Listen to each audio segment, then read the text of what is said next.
Check, check.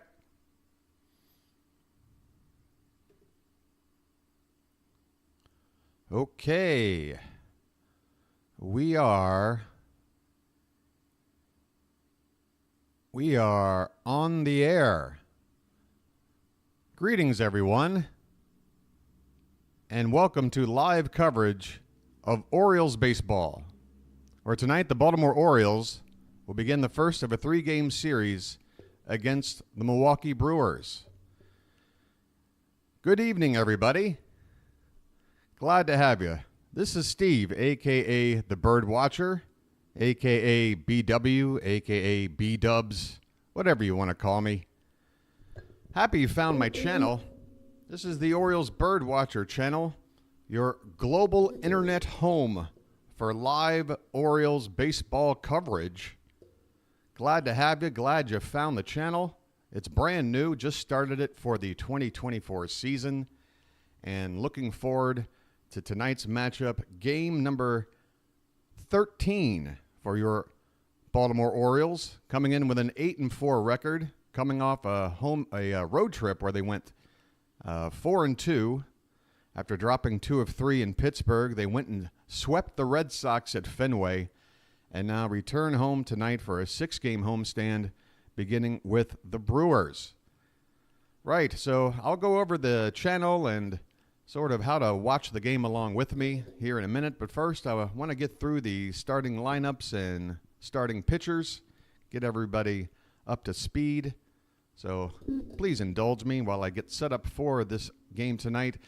This game, by the way, maybe I should mention this first.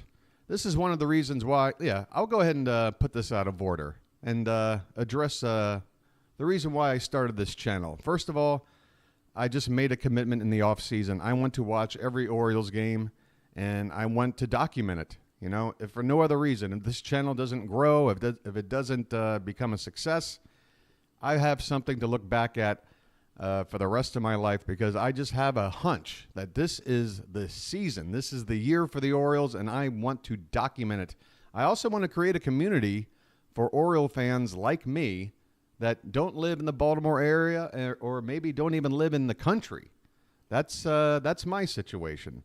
And so far, the response has been fantastic. I've met people here in chat from all around: France, Brazil, Australia. I mean, that's 3 continents right there, folks. And I'm in a 4th one, and Baltimore's in a 5th one. I think all we're missing right now is Antarctica at this point.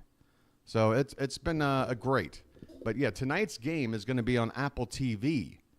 So this is going to be a tough game to watch for a lot of people out there.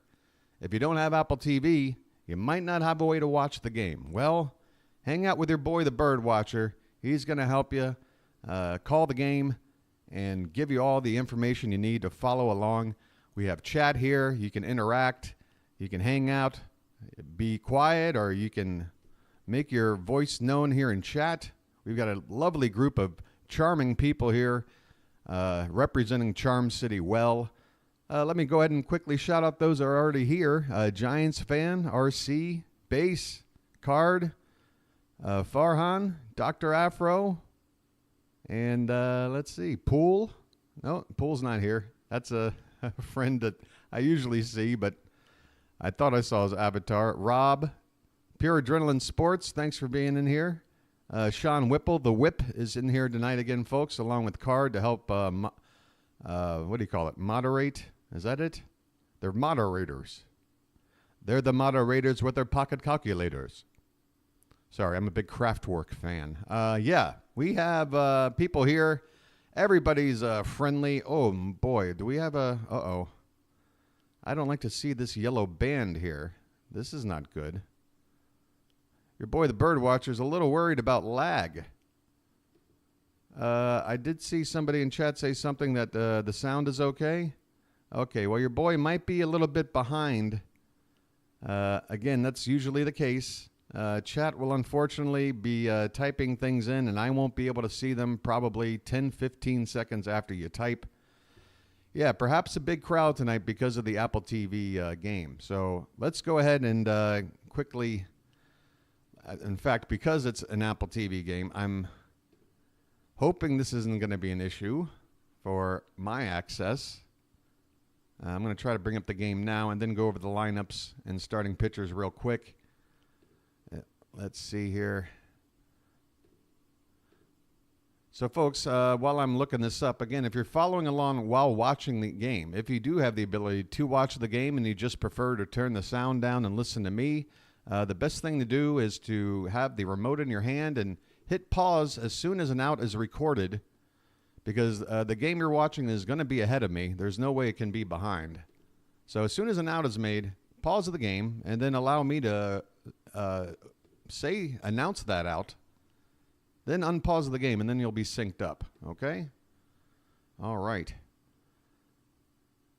We are supposed to be less than 5 minutes away from first pitch, and boy, this Apple TV thing might have your boy looking very embarrassed here in a minute because the stream is not on yet. Let's go over these starting pitchers and lineups, and hopefully in a couple of minutes, everything will be ready to go. Yeah, I believe, Rob, this is only available on Apple TV for your viewing pleasure. Tonight's pitching matchup has the Orioles going with Tyler Wells. He'll be making his third start of the season. Wells has been a little bit shaky, but has also shown that when he struggles early, he's able to settle down. He comes in with an 0-1 record, an ERA of 4.76 in 11 and a third innings. He's given up 12 hits and a couple of walks and a couple of home runs. We need to get those hits down below 1 per inning. We'll be facing the Brewers' de facto ace coming into the season after the trade of Corbin Burnes.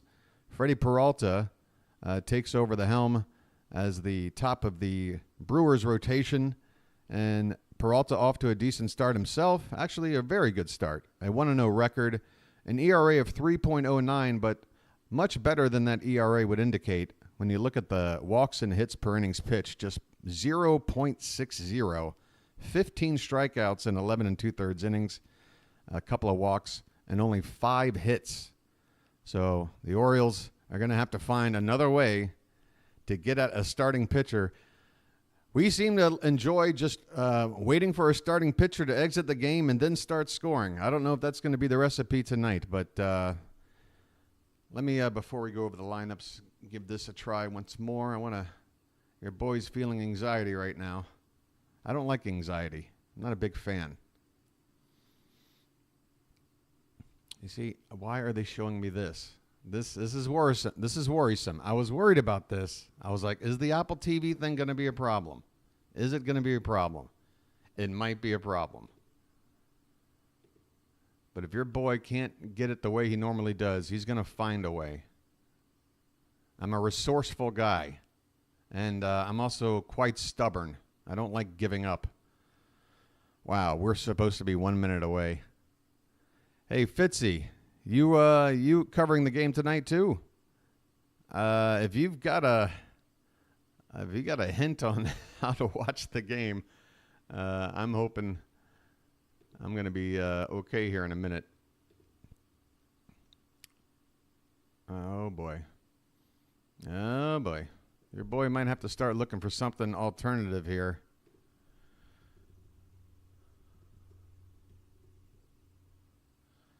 Might have to look for something a little alternative here. Stand by. Thank you.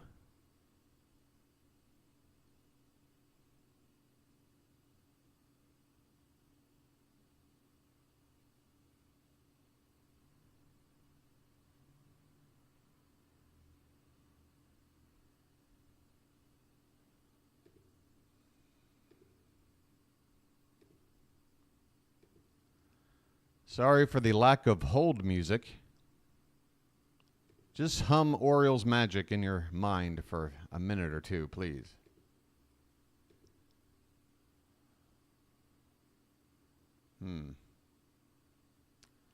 That is not what I wanted.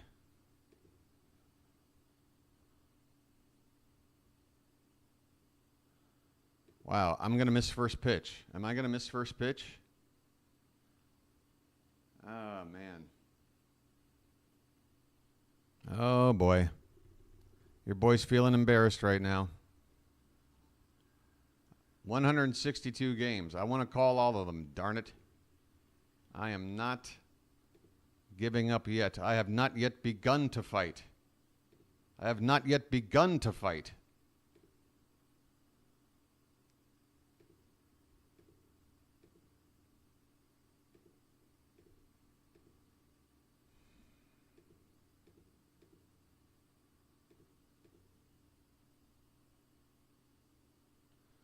Oh, boy. Oh, boy. This is not good for your boy, the bird watcher.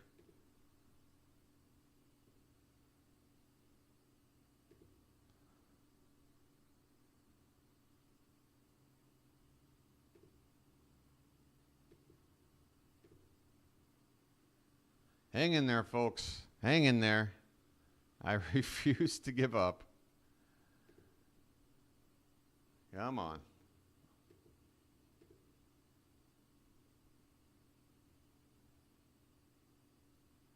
Okay, this might be the one. This might be the one. Cross your fingers, ladies and gentlemen. Cross those fingers.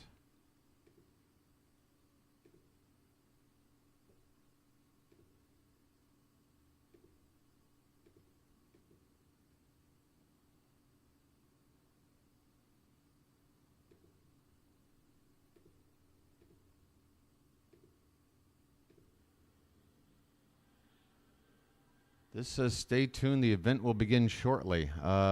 Hasn't it already begun?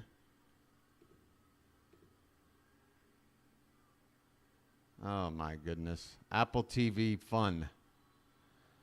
Thank you, Apple TV. Your home for Orioles baseball most of the time. It's the Birdwatcher channel. Oh, geez. Okay, let's try this. Just not willing to put up with this. Not taking no for an answer. Not taking no for an answer. Sorry.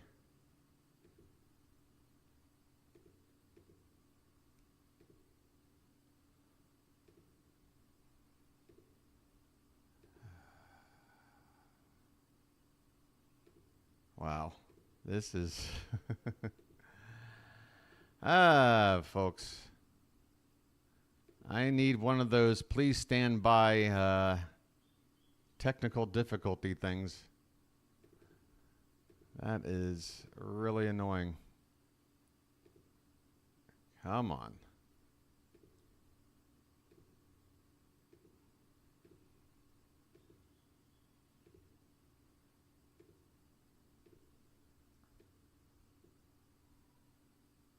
Wow. Unbelievable. Jeez Louise. Help your boy out. Throw your boy a bone. Apple TV, what are you doing? Why isn't this working for your boy? Oh, it's a sad, sad night in Birdland if your boy can't call this game. Or can't watch the game. I'm going to be so upset. Even if I can't call it, if I can't see it, I'm going to be really upset. I mean, what are they doing? What are they doing? Oh, boy.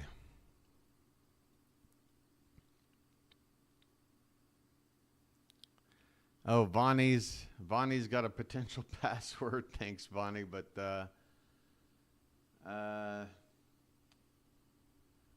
yeah. I'm going to have to look for something else, and it might take me a while, folks. I don't know how long, but I'm never one to give up.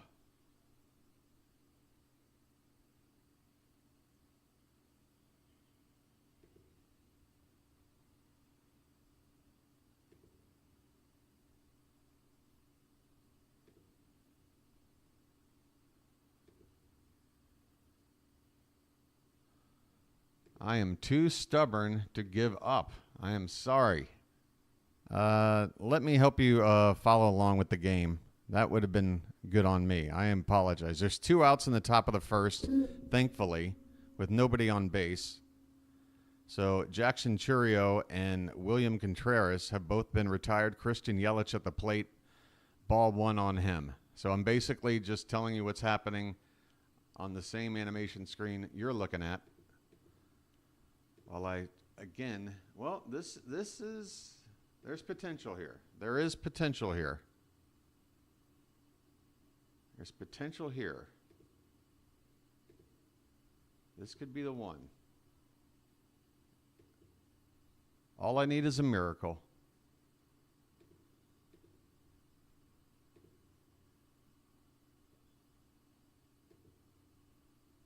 You got to be kidding me. They are making this.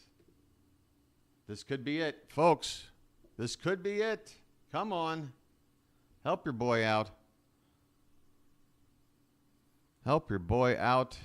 Open up. Open sesame.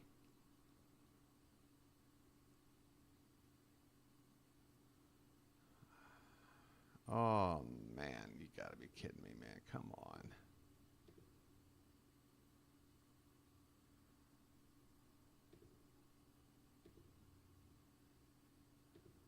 It's downright painful. This is downright painful.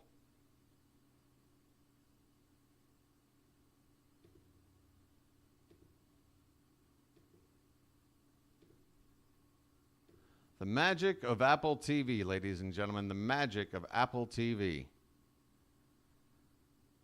Do we have a winner here?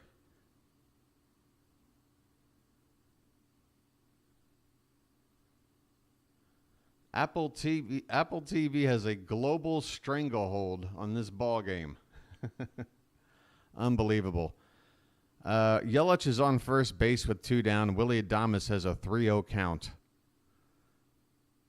Oh, boy. Just nothing is going to open, huh? Nothing at all.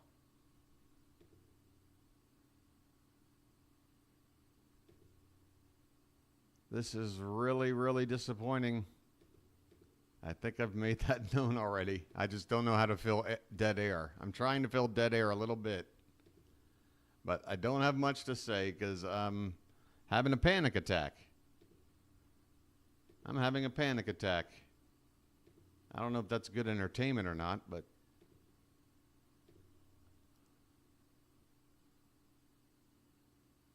unbelievable. I watched Apple TV games last season. Same apartment, same cable package, same alternative sources, if you will. Most steals without getting caught record. Gosh, I mean, one would first think of the all-time leader, Ricky Henderson, but that seems too obvious. I do remember somebody going on a long, long streak, sometime in the 90s, I want to say. Ricky was playing then, but I want to say it was somebody else, somebody not so obvious.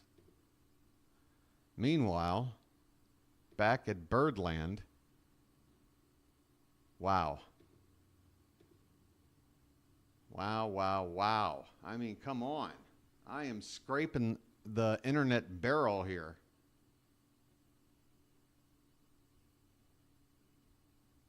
Okay.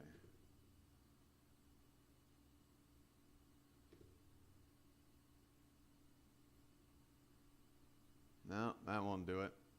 Not gonna do it. Not gonna do it.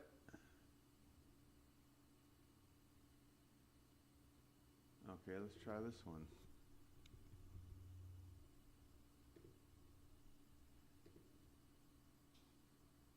What do we have here? What?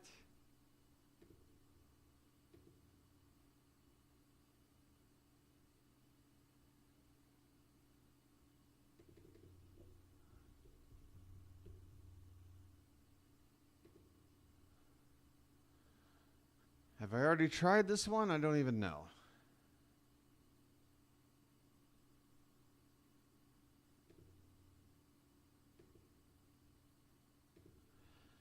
Okay, the Orioles get out of the first without giving up a run. That's good news. Adames flied out to center field in the inning. Yelich reached on a hit. Otherwise, We go to the bottom of the first. No score. Hey, can I get this up before the next inning? I feel like I've got about a 5% chance of giving you this game tonight right now, folks. It's feeling like about a 5% chance. I mean, now we're back to this screen again. Unbelievable. I've gone through the whole thing. I don't know what else to try after I try this. This is pretty much the last ditch effort here.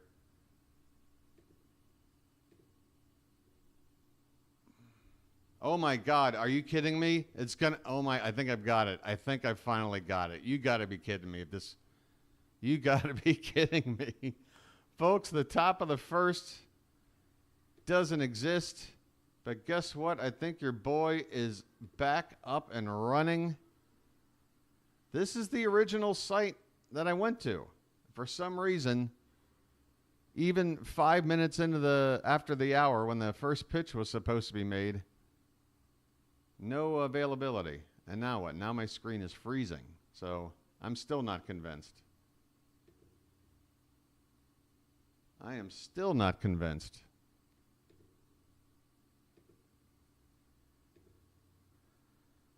Gunnar Henderson strikes out to begin the bottom of the first. And now it just bounced me out. Are you... wow, I can't... I am... It had it. It had it. I was there. I was in. I was in for like 2 seconds. Unbelievable.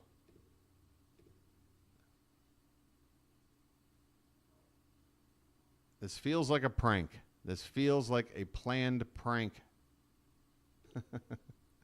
How long can I maintain... okay. Okay. This showing me that this is it. This is showing me this is okay. Please just be okay for your boy.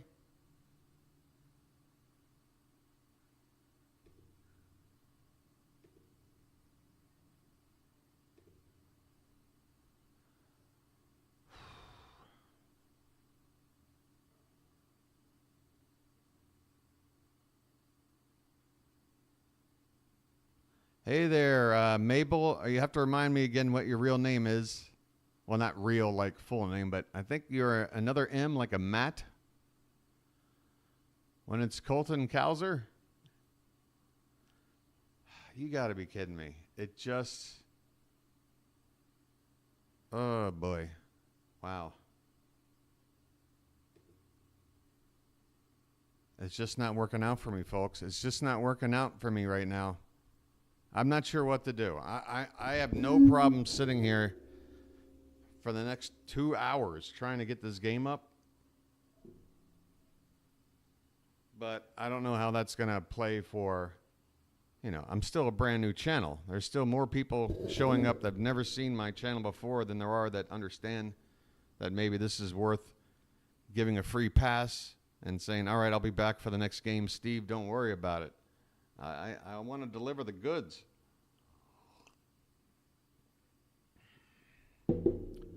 Oh, this is really annoying. This is really annoying. Home game, City Connects, Jackson Holliday home debut. Your boy's been pumped all week, and now I've got to... I'm just sitting here wondering what the heck. What the heck?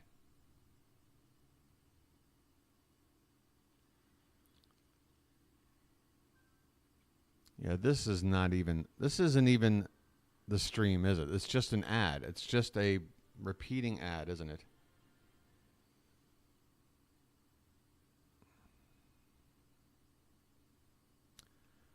Good grief. Apple, would you just... what do you want from me? Do I have to actually... oh, man.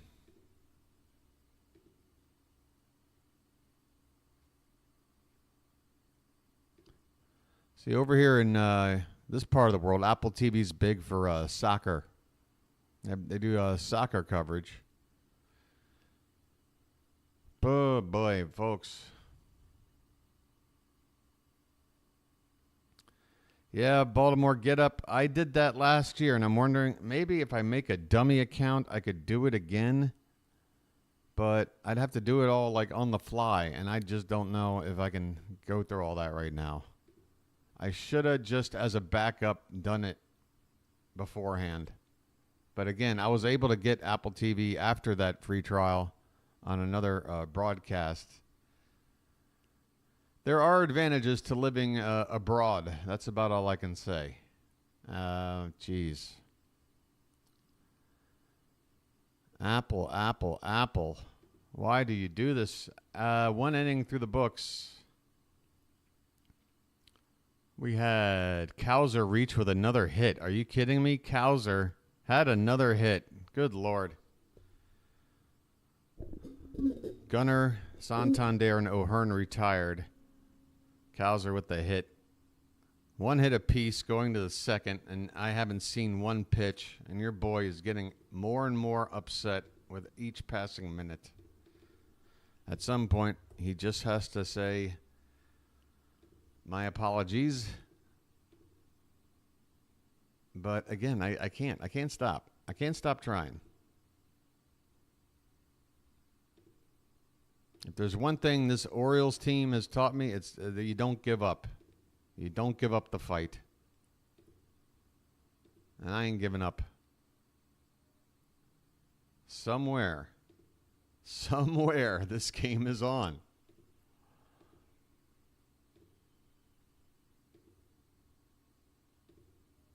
This will be fun to go back and listen to, I'm sure. This will be my my best work, I'm sure.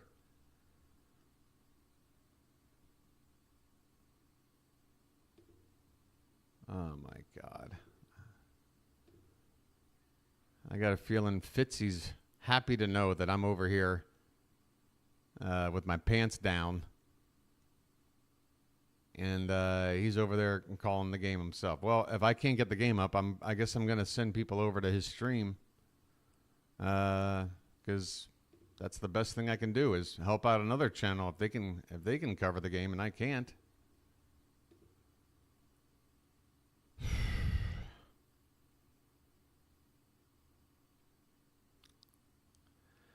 I feel you, Bill. I feel you. I feel you. Man, I tell you what, the young whippersnapper version of the bird watcher would have some kind of slick way of finding this game. But so far, he's coming up empty. Empty.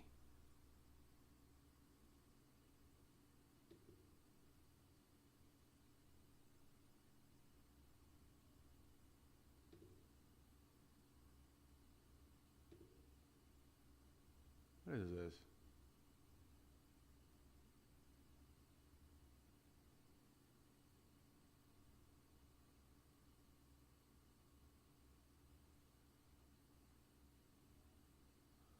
Okay, this one is something different. Let's try this. This is a little different.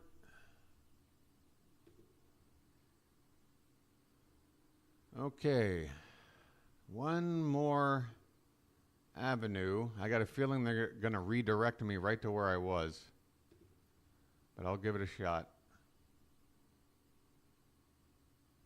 Okay. I'm interested. I'm curious. Oh my God. Oh my God. I'm seeing a screenshot of the game. I've got the game. I've got the game. Ladies and gentlemen. 2-0 the count. Here we go. My God. Sal Frelick at the plate. Base is empty in the top of the second inning. No score. Wells on the mound, and the 2-0 pitch is in there for a strike. We are in like, folks, can I get some celebratory emojis, please? My God, your boy about to have a heart attack. I'm so sorry for not giving you the first inning.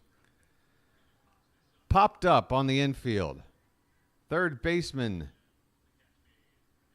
Westberg has it. And there's one down here in the top of the second. Okay, now can I somehow regain my equilibrium? The thing is, you know what really is upsetting for me is that I love the coverage of Apple TV. I really like their presentation. I think it's really slick.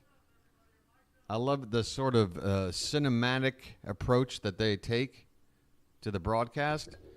But man, they make it almost impossible to watch.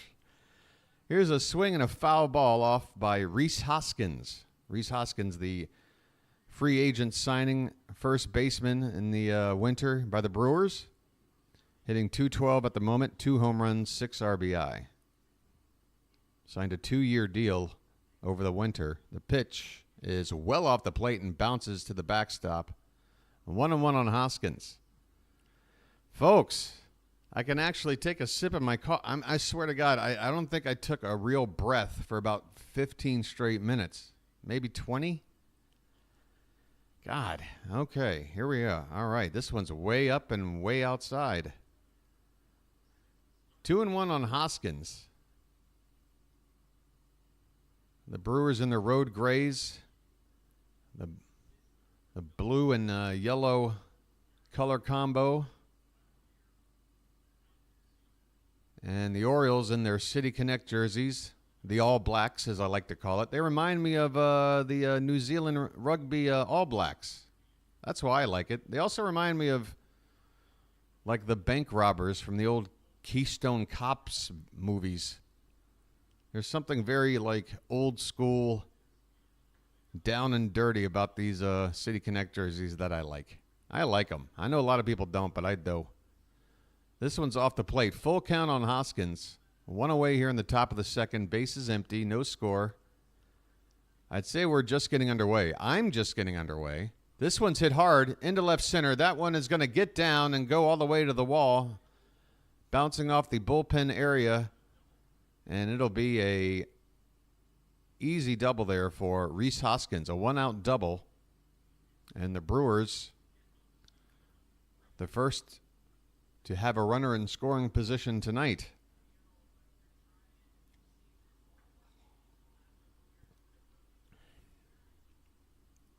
Just to show the rest of the lineup, Jackson Chourio, William Contreras, Christian Yelich, Willie Adames, Sal Frelick, Rhys Hoskins. Up now is Gary Sanchez, Andrew Monasterio, and Joey Ortiz. Swing and a miss by Sanchez. 0-1 on him. Hey there, Don. How you doing? Oh, no. Oh, boy. Well, your boy knows he's behind. And guess what? We're about to be behind, too. Sorry for the spoil. Swung on and drilled. Deep left field, down near the foul pole, but that ball is gone. A 2-run blast for Gary Sanchez. He came into this at-bat without a hit yet on the season, but that's what he's known for. He's a power bat, and he just drilled one 434 feet down the left field line. Baltimore, no issue for Gary Sanchez. The Brewers take a 2-0 lead here in the top of the second. Yikes. Again, we give up the early lead. Again, a home run ball. Again, we got to find a way to come from behind. The Orioles lead the league with 6 come-from-behind wins already this season. It's the recipe that we know how to cook, but doesn't exactly make me feel relaxed. Here's a breaking ball for a called strike. 1-1 the count on Monasterio, who comes in tonight with just 3 at-bats on the season. No hits, no nothing. I think this is his first start of the season. A swing and a miss. He chases one about 6 inches below the zone there. That's right. The 1-2. Outside, 2-2. All right, I have to go back and check one more time. Matt. Okay, Mabel is Matt. Gosh darn it, Matt. Can't you just change that name? The pitch is upstairs. And now a count of 3-2. 34 pitches here in the second inning. Okay, so here's a stat to know. The highest percentage of runs allowed via the home run. Tyler Wells ranks higher than anybody, and it's not even close. 68.4% of runs scored off of Wells come via the home run. And now he issues a free pass here, a 2-out walk, and that'll get French out for a chat with Tyler Wells.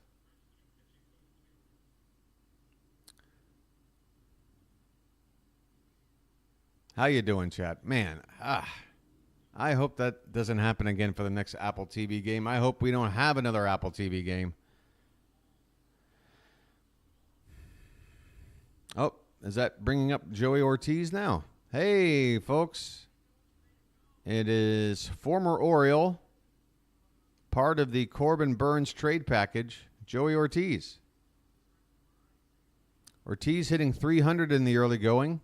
He hasn't been quite a everyday player, but he's gotten 20 at-bats so far, 6 for 20, 1 RBI.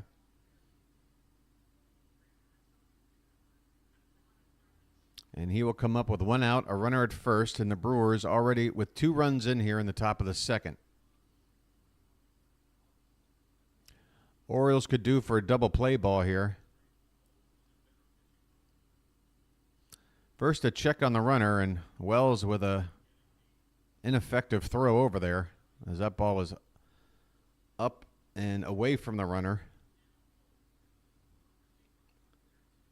By the way, no Adley Rutschman and no Ryan Mountcastle in the lineup for the Orioles tonight. Here's a bunt attempt, and now a throw back down to first. Try to get the runner. That was close. Monasterio diving back in. I'd like to see a replay, and the Orioles are on the phone. They want to know for sure, too.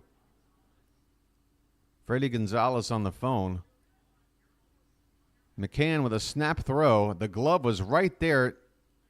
Oof. He might have just got back in. Nice slap tag there by O'Hearn, playing first base over Mountcastle tonight. No challenge.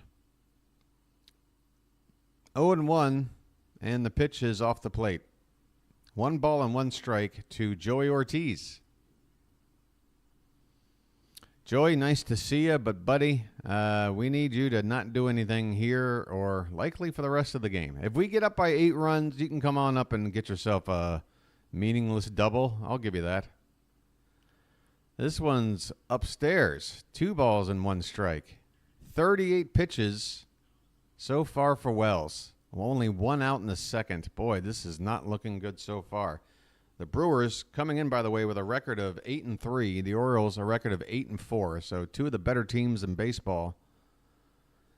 And here's a strike at the top of the zone. 2-2 the count.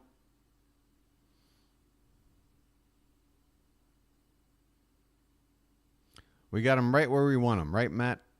I feel you. Exactly. We got him right where we want. I mean, does this not look like every... Okay, the runner's going. Here's a swing and a foul ball off to the right. That felt like a defensive swing or just a protective swing, but I do believe Monasterio over there probably has a bit of speed. Small guy. He had a good jump. And we've got rain falling now. Are you kidding me? Rain is pouring down in Baltimore, and the crowd is starting to wonder whether or not they should take shelter. People are breaking out some of their rain gear right now. And, yep, a shot of the right side of the stands, and folks are heading into the concourse area. Let's see if we're going to have a delay. Can you imagine, after a 20-minute Apple TV delay, I get to watch a half an inning of baseball where the Brewers put up 2 runs or more, only to then have to sit through a rain delay? Are you kidding me? All right. This might have been due for your boy. I mean, I've been floating on a cloud for 2 weeks. Here's a check on the runner. Still a 2-2 count on, or is it still Ortiz at the plate? My God, how long has he been up there? Hey, thank you, Janet. Thanks so much, hon. Appreciate the support. Took me forever to get the game up. Here's the 2-2 pitch to Ortiz. Swung on and line into right field, a base hit. That one's going to get down and go all the way into the corner. Monasterio around third and score easily. And Ortiz is going into third with an RBI triple against his former ball club. 3-0 Brewers. Okay, folks. Is it time to maybe ask for this rain to come down hard and wash it out? Tyler Wells is getting peppered. That ball was laced down the opposite field corner by Ortiz. Right into that little corner area that goes out of the view of most people. And the first pitch now, as we're back to the top of the order, to Chourio is a check swing and a called strike. Well, actually, I believe the umpire said Chourio had swung, so 0-1 the count. Chourio struck out the first time up, and he fouls this one back. 3-0 Brewers, and now a fourth run only 90 feet away with only one out. And Tyler Wells on 44 pitches. He's only gotten 4 outs.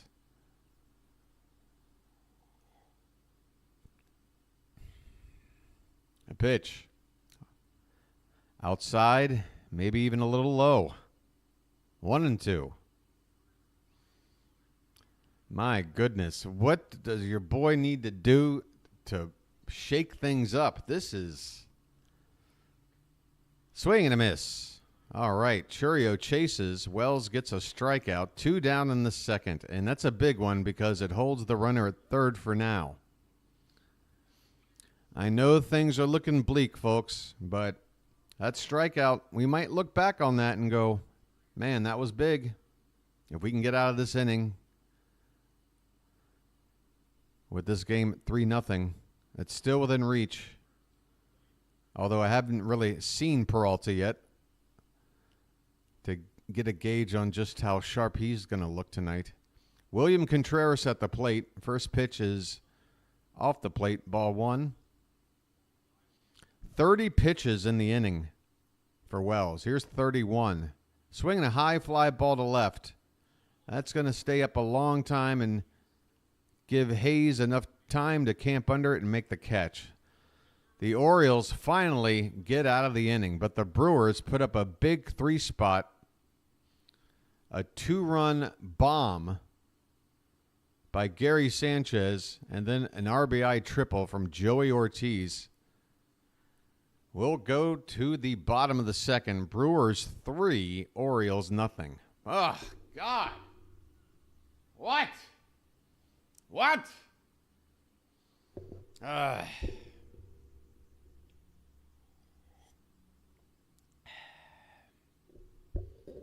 No. No. This can't be happening. No.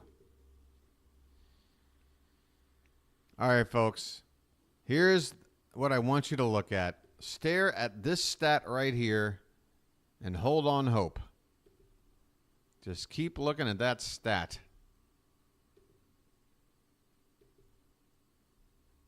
All right? That's all we can do. All we can do is say, you know what? 6th inning on, we're gangbusters. We're gangbusters.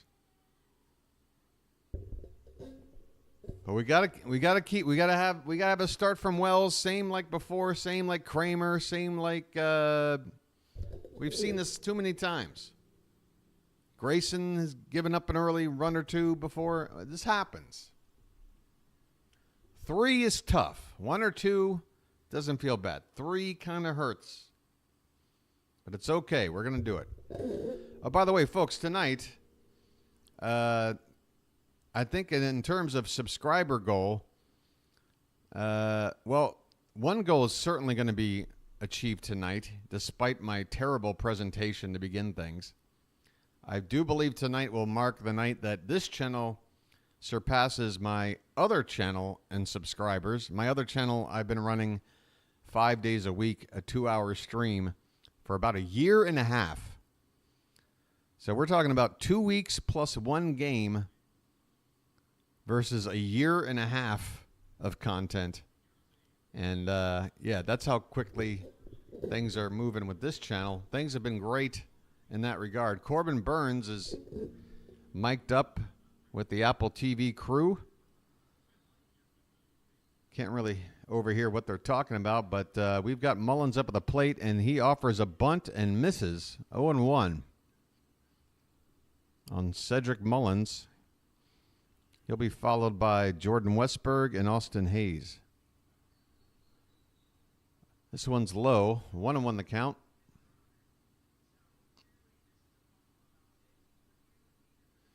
Yeah, how about a huge Jackson Holliday breakout game to help get the Birds back in?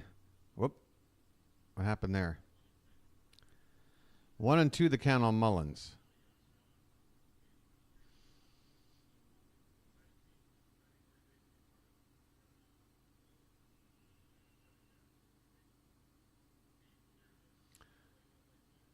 I'd like to get a nice large shot of the ballpark to see what how filled up it is. This one's foul back.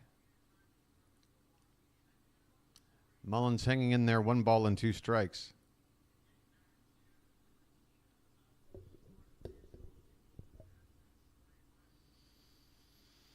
Swung on and missed. Ooh, that was a nasty breaking ball or changeup low and in. Mullins strikes out. Yeah, that had to have been like a curve or a... Yeah, that had to be a curveball, 80 miles an hour. All right, Mullins strikes out. 1 away for Jordan Westburg. Swing and a miss. Looked like another, or maybe a slider that time. Started inside, went through the zone, and then finished below the zone. And there's another similar pitch. Boy. Peralta throwing that slider to good effect. There's a shot of Jackson Holliday in the City Connect uniforms. I also love the helmets, by the way. The silver B. I like it. It's classy. It's old school. It's like a silent movie. Silent movie baseball. I like it. Westburg hitting .216 at the moment. This one is low and away. Another slider. This time he lays off.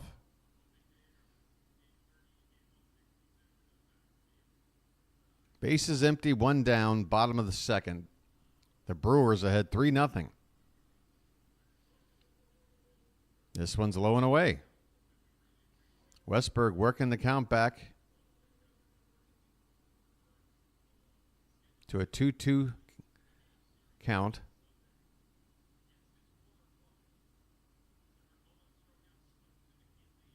And the next pitch, pop foul behind the plate.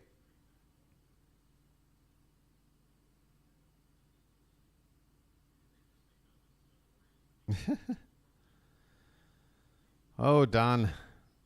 I could do the rest of the game in tie if you'd like. Maybe maybe that wouldn't be such a good idea. This one is low. Another slider there by Peralta. And that'll run the count full on Westburg. 1 away. The pitch. This one is swung on and missed. There's that slider again. It did not have the zone. Westburg chases out of the zone and strikes out. 2 down here in the bottom of the second.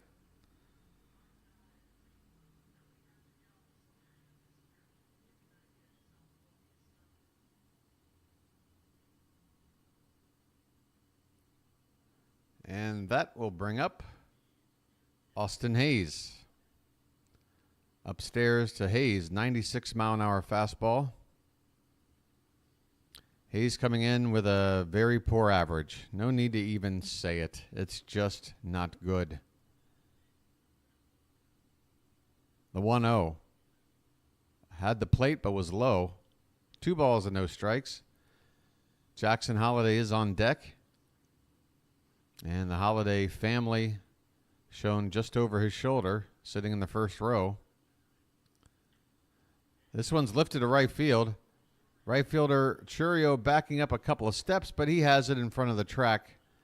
Flips the ball into the crowd to win the inning. The Orioles, we're down 3 runs going to the third. Man, I need something. I need something positive. What kind of positive thing can I reach for? Maybe I should reach for a Lucky. Maybe your boy needs an early break with Lucky Strike. They're toasted.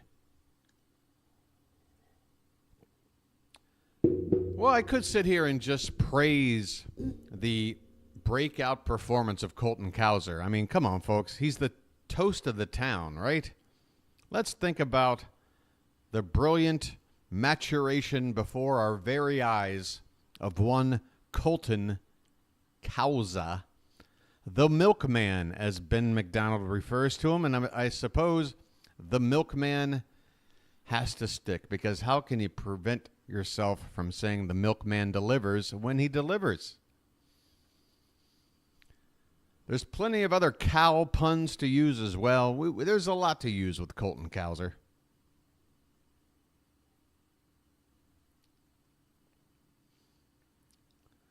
Hey, yeah, okay, it's Jackson Holliday's debut.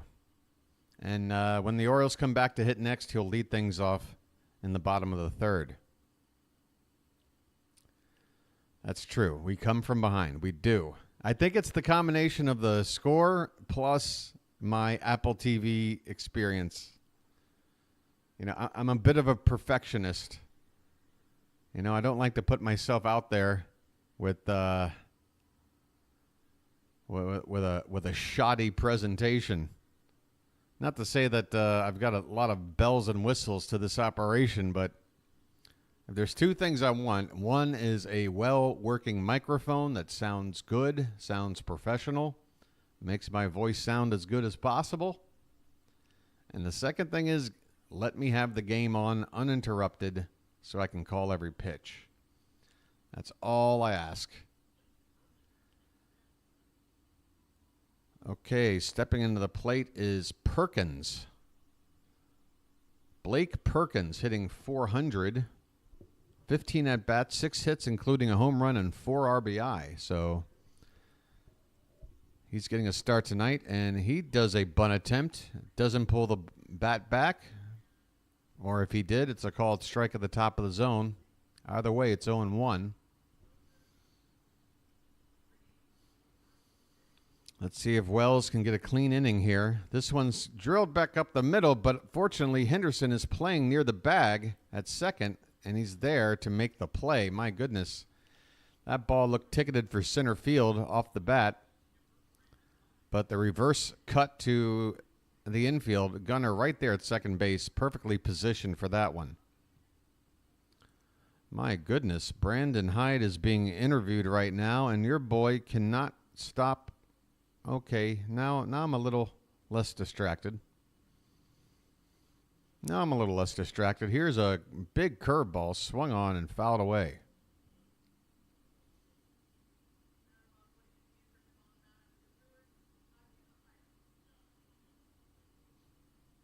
Oh and 1 the count on Willie Adames. 0 for 1 so far, and in that bat I did not see back in the top of the first.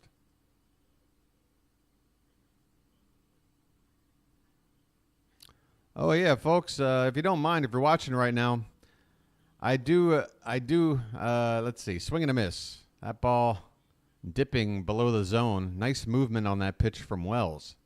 1-2 the count on Willie Adames. Yeah, your boy sort of stumbled out of the gate tonight with the presentation. But, yeah, if you're here right now and you're enjoying the content, you're following along, if you don't mind hitting that like button, it helps out the channel. The 1-2 pitch is low and outside. 2-2.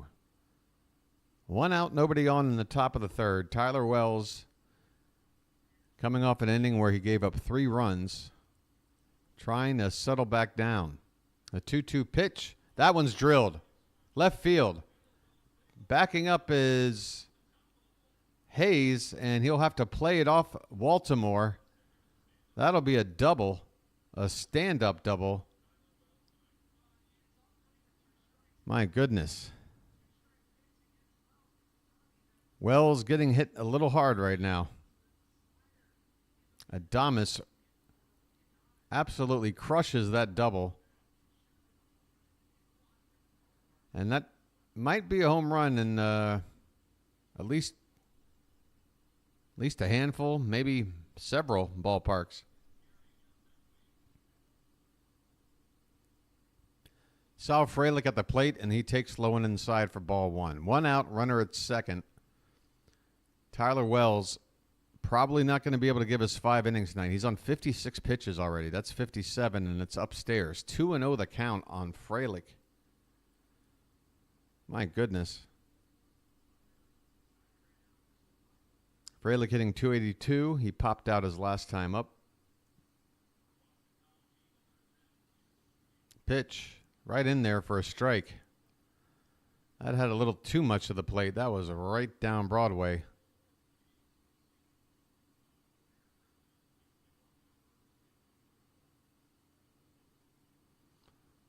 Here's the 2-1 pitch. This one's lifted in the air, center field. Mullins has to back up. He's under it, though, and makes the catch. Runner's going to tag and go for third. Here comes the throw, and it's a little offline and probably didn't have enough on it to beat the runner anyway. They're 2 down. Runner moves to third base. And the next pitch from Wells will be number 60 here in the third. Yikes. I mean, quick math. You're 20 pitches per inning. That's 80 after 4. So, yeah, you're not going to make it through 5 in all likelihood. Wells needs to hurry up and there's a breaking ball off the plate outside. 1-0 to Rhys Hoskins. Hoskins doubled and scored to begin that 3-run rally in the last inning.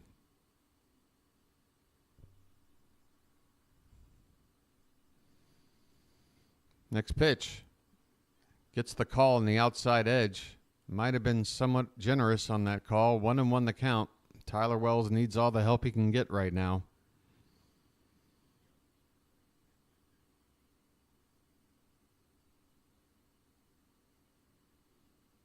Here comes the 1-1. Way upstairs. 2 balls, 1 strike.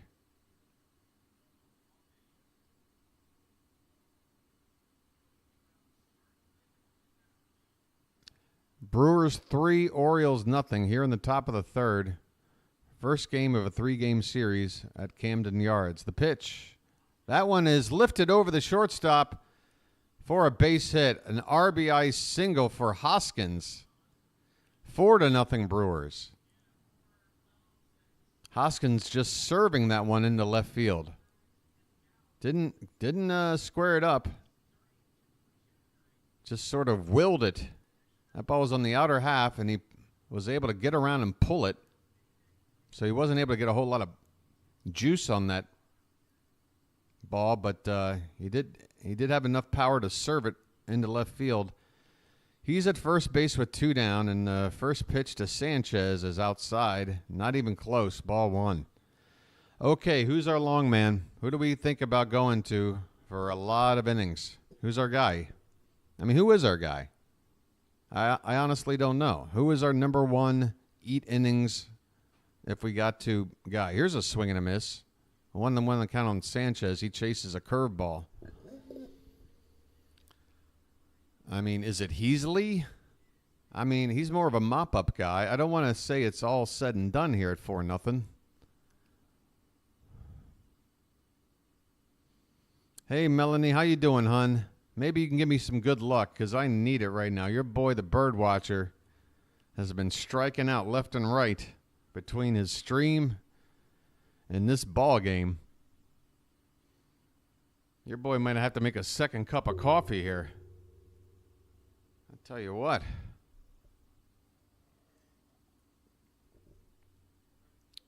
Here comes the 1-2 pitch. Swung on and popped up. Sanchez got under the breaking ball. Holliday is going to call off O'Hearn and make the catch to end the inning. But the Brewers add another run. They make it 4-0.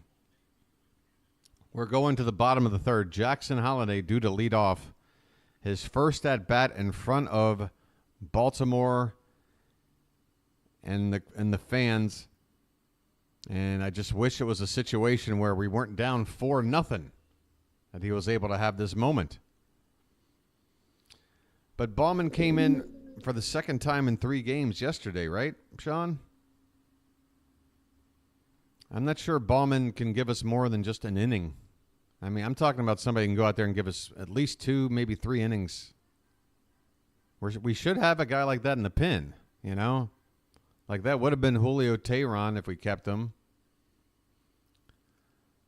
I thought Keegan Aiken could go more than 2 innings or more if you wanted to, but we've been using, well, I don't know. It might have to be an inning and a third here, an inning and a third there.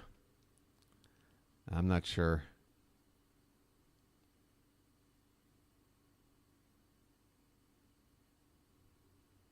I tell you what, we've been down bigger than 4, right? We were down 5-0 at Fenway, and we won.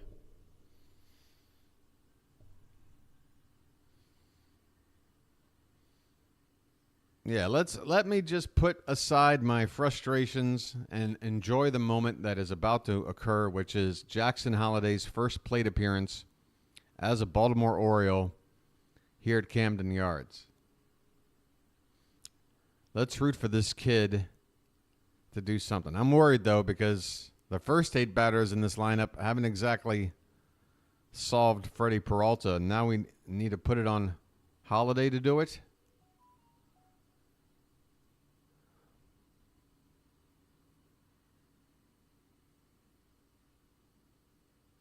Yeah, same with Baumann and Aiken. I'm just not sure because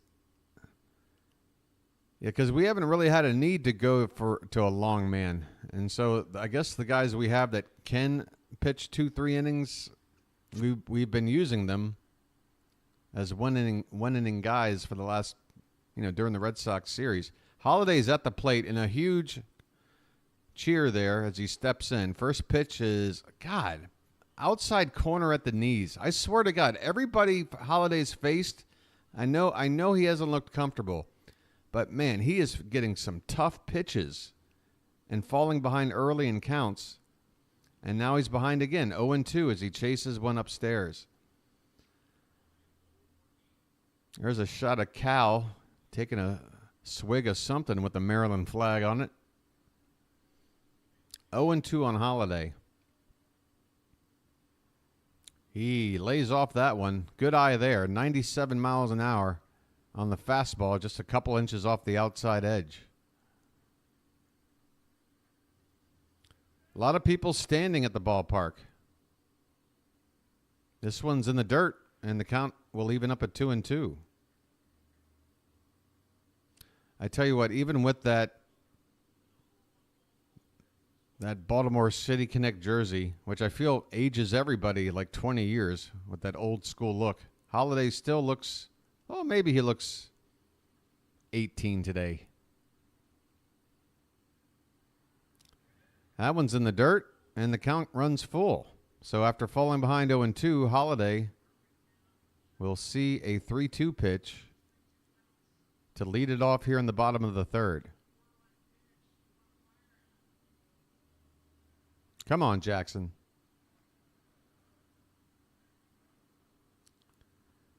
Here comes the pitch. Swing and a miss. There's that slider low and in, perfectly placed by Peralta. It would have been ball 4, but that pitch was in the zone all the way to the final split second. Holliday was committed. He strikes out again. 1 out here in the bottom of the third.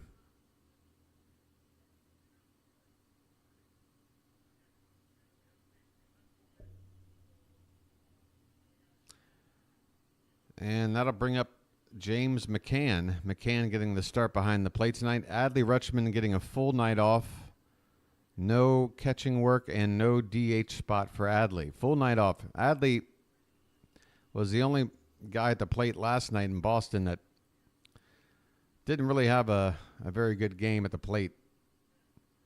Didn't really have a really good series, to be honest, at the plate. Couple of hits, maybe like 2 for 10, 2 for 12, something like that. Here's a swing and a foul ball by McCann. The count goes to 1 ball and 2 strikes. 1 out, nobody on here in the bottom of the third. 4-0 Brew Crew. McCann 4 for his first 14, 286 average. He's got a couple of solo home runs. Crazy Man, you doing okay there? Crazy Man having a one-on-one conversation at the moment. Here's a swing and a miss. McCann goes down swinging. Wow. Peralta looks really sharp. I don't know if we can... It's going to have to be another case of hoping that we can get to the bullpen. I mean, I don't know what to tell you. You know, you want to say baseball is this eccentric game where every night you see something new, but I'm not seeing anything new with this recipe. It's fall behind with our starter while we struggle to get through our opponent's starter. And then we get to the last 3 innings or so, and we turn it on with the bullpen. Gunnar Henderson at the plate, and he's got a 1-1 count. Next pitch is low and a little bit off the plate as well. 2-1.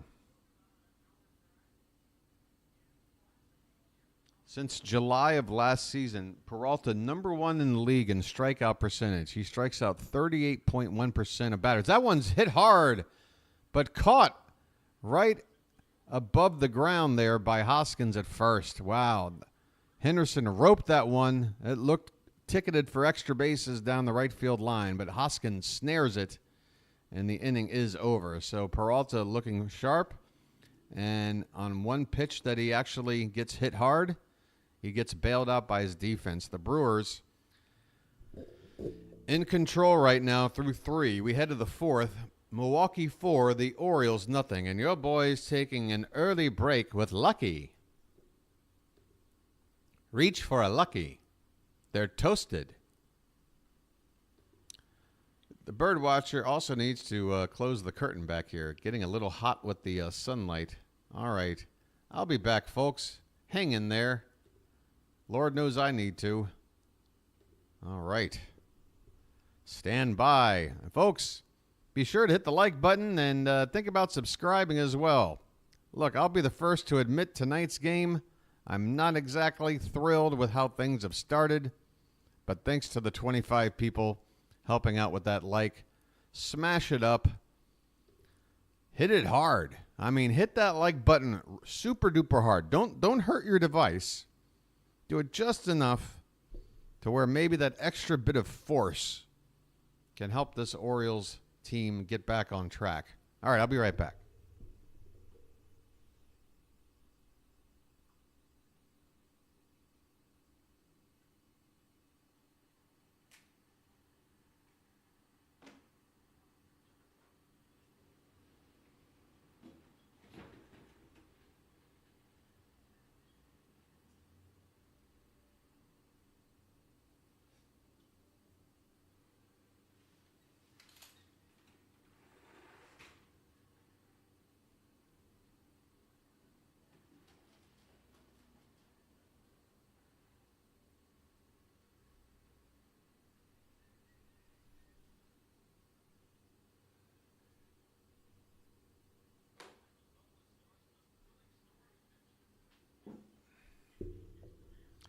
It does look like a nice crowd there at the ballpark. A lot of people sitting in the upper deck all the way around the yard.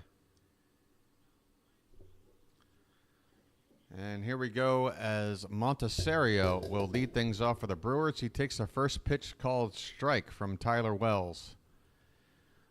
Wells begins the 4th inning, and he has struggled so far through the first 3. Next pitch, way upstairs, 1-1.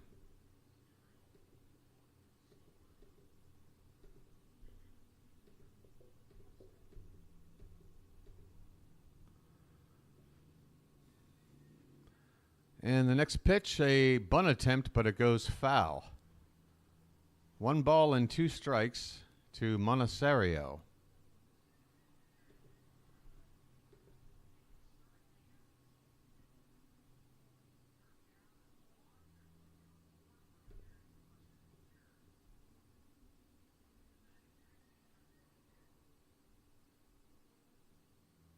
The 1-2 is fouled back behind the plate.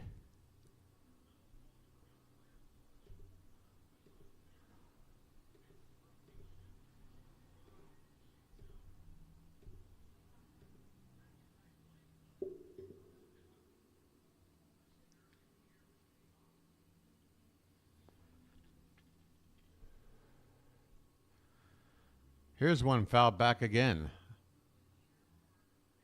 Mooooo fighting to stay alive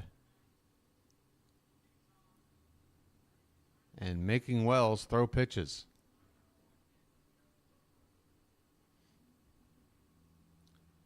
This one's low and away.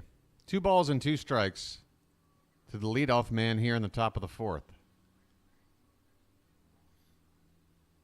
I guess whatever rain we had there at some point an inning or so ago has gone away. This one's popped up on the infield. First base side. O'Hearn, the first baseman, goes into foul ground and makes the catch. So, the first batter retired. Oh, we got the leadoff man. Let's build off of that.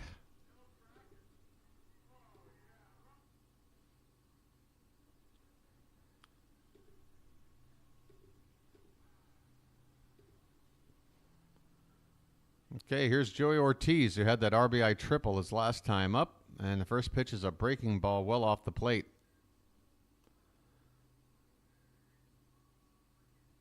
Ortiz suddenly has an OPS over 900 after that 3-base hit.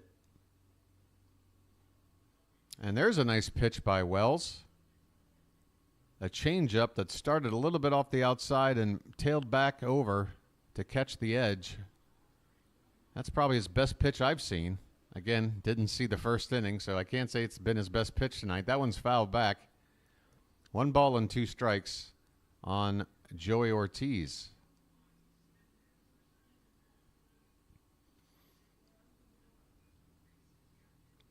Yeah, Sean, I set up that thread. I hope, what did I call it? School of Baseball, sort of a nod to School of Rock. I don't know what else I need to do to dress up that thread for you, but if there's anything else you need, just let me know. 2-2 the count on Ortiz. And there's a breaking ball that nearly clipped the top of the zone. Ortiz able to lay off, and the count will run full. This will be pitch number 80 for Wells. I mean, what is the plan? They have yet to show the bullpen and whether or not there's any activity.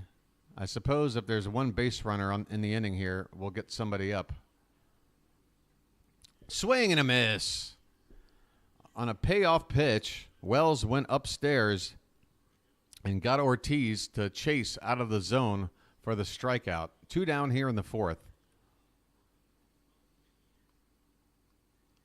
And that'll bring up Jackson Chourio, who's up now for the 3rd time already here in the 4th inning.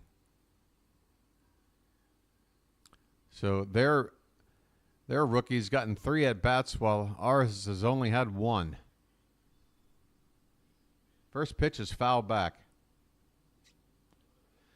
Chourio has struck out both times at the plate so far.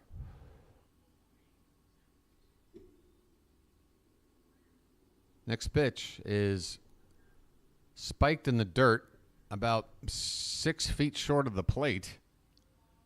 1-1 the count.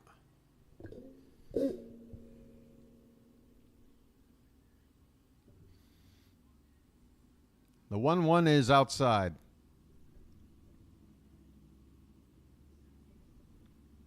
Two and one.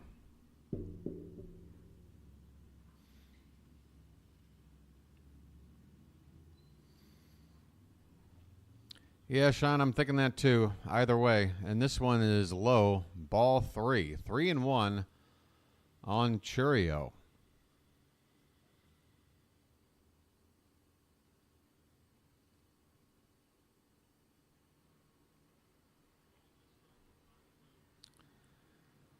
Here's a swing and a foul off to the left. And the count runs full. So another long at bat for Wells. 85 pitches now. Yeah, that's it. I mean, why bring him out to start an inning that you know he can't finish? Talking about the 5th. That's if he gets out of this without any more damage. This one's tapped foul off to the left. Still 3-2.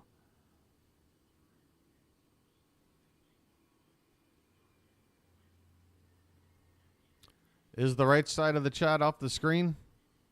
I can pull it back in a little bit for you. I'll check on that here between innings, okay? I also need to get myself back on the screen, and I need to close the curtains behind me. A few things to do here, but I'm waiting, hopefully, to get this third out first. The payoff pitch swung on and fouled off again. Okay, I'm going to first take care of the door.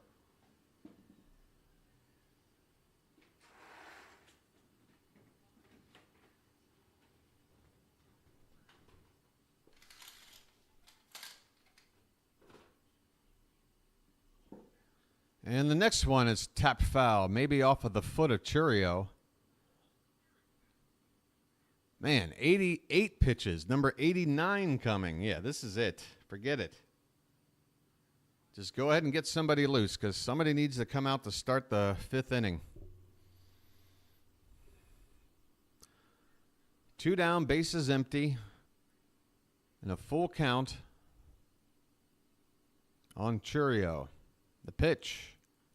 Popped up, foul behind the plate. My God. My God.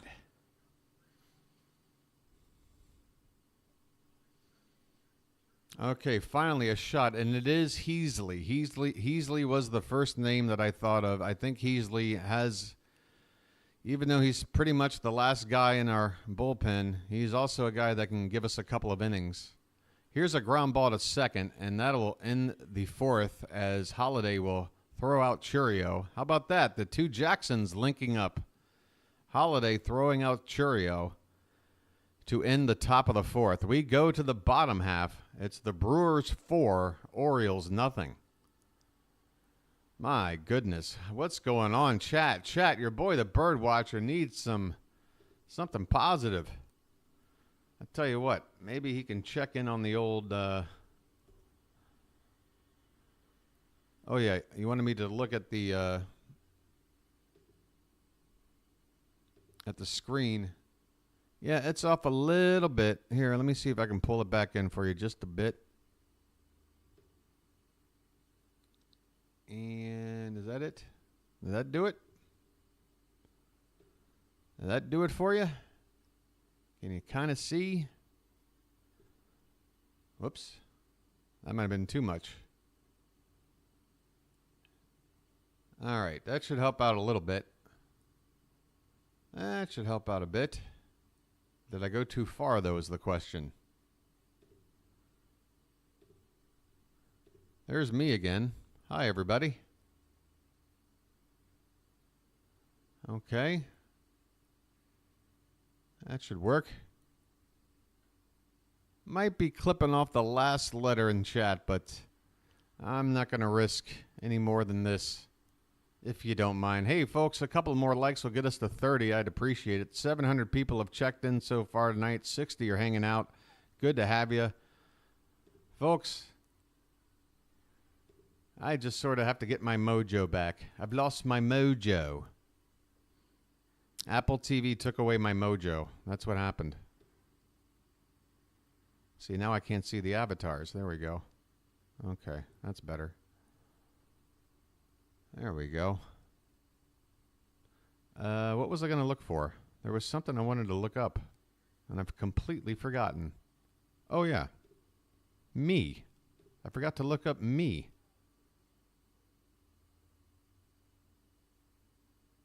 341. So I think that's 6 new subs since the start of tonight's stream. Thank you for those 6 subs, people.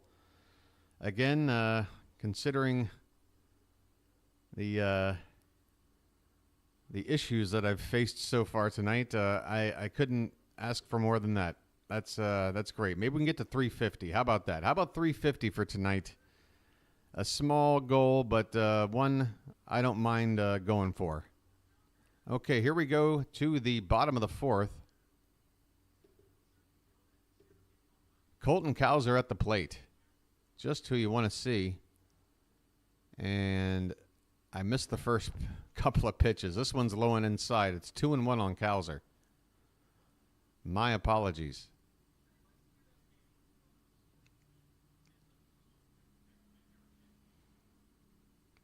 Here comes the next pitch, and it catches the outside of the zone. 2 balls and 2 strikes.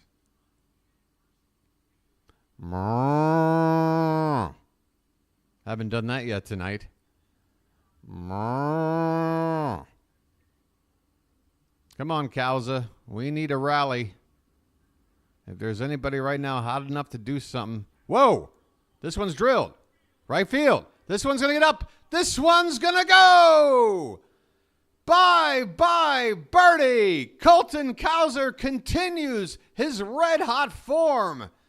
Hot off the heels of a 2-home-run night at Fenway, he takes his exploits back home to Baltimore. And the crowd is going nuts. Hey, we might still be down 3 runs, but everybody is going mad cow for Colton Cowser. The milkman delivers again. What a start. Colton Cowser. Let's hear it, folks. Get those cow emojis up in the chat. There's 1 run back. There's 1 run back. Let's go.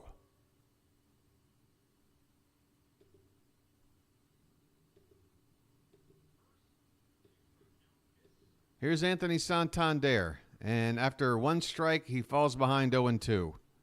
Santander flew out his first time up. Average at .212, 3 homers, 13 RBI. The 0-2 pitch is swung on and fouled back. Brewers 4, Orioles 1 after the Colton Cowser home run. 3 home runs in the past, 25 hours?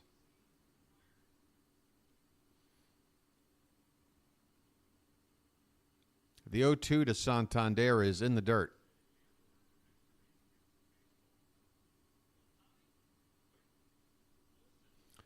$30 home runs for Cowser? Hey, it's possible. Look, I mean, it's the fact that he's got that opposite field power as well. I mean, maybe he doesn't hit opposite field homers here at home too much with that left field wall, but on the road, he's got power to all fields. Absolutely crushed that second homer last night, 438 feet.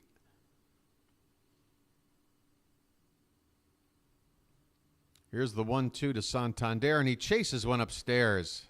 High gas there from Peralta. Santander strikes out. 1 away here in the bottom of the 4th, and that'll bring up Ryan O'Hearn.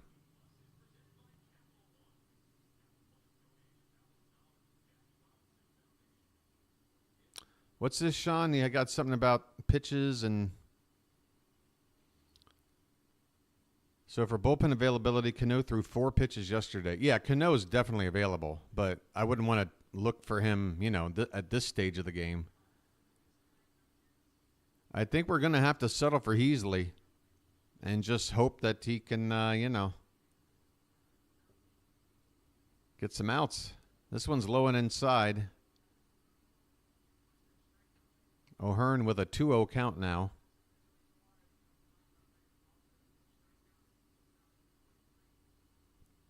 Yeah. If you're a casual baseball fan, you are now aware of the name Colton Cowser. There's no doubt about it. This is a called strike. A nice backdoor slider there by Peralta. And the pitch is called a strike, and O'Hearn rightfully upset with the call. That was a couple inches inside.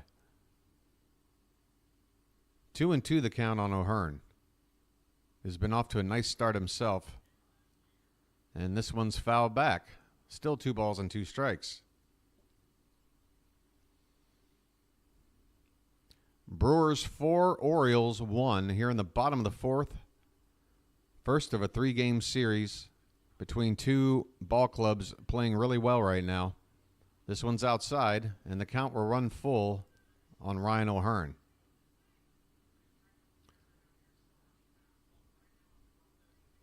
If the Orioles can make Peralta work in this inning, we can start to get his pitch count up a little bit. And it's a called strike 3.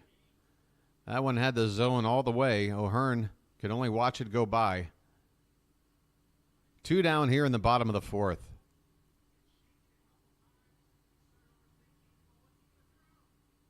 I think O'Hearn was waiting for that ball to start breaking down or somewhere out of the plate. Next thing you know, it's a fastball that's already by him. Here's Cedric Mullins here. 2 down, nobody on. And this one is off the plate outside.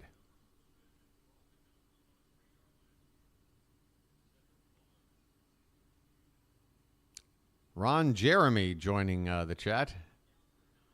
And this is a broken bat into the hole at short. Ortiz with a lob throw. No chance. And there is an infield single for Cedric Mullins. That is Ortiz at short, right? No, I'm sorry. That's Adames. Excuse me. Ortiz is at second, right? Monasterio at second. Ortiz at third. Your boy needs work. And what happened here? So Perkins came in to pinch hit for Yelich. I thought I didn't see his name in the lineup when I read it. So Yelich is out of the game, apparently with some sort of knock, some kind of injury. Chourio in right, Perkins in center. Frelick moved from center over to left. Ortiz at third, Adames at short, Monasterio at second, and Hoskins at first. Contreras, your catcher. Sanchez, your DH. That was a 415-foot shot from Cowser. Jordan Westburg will be the batter now with 2 down and a runner at first after a conference here on the mound.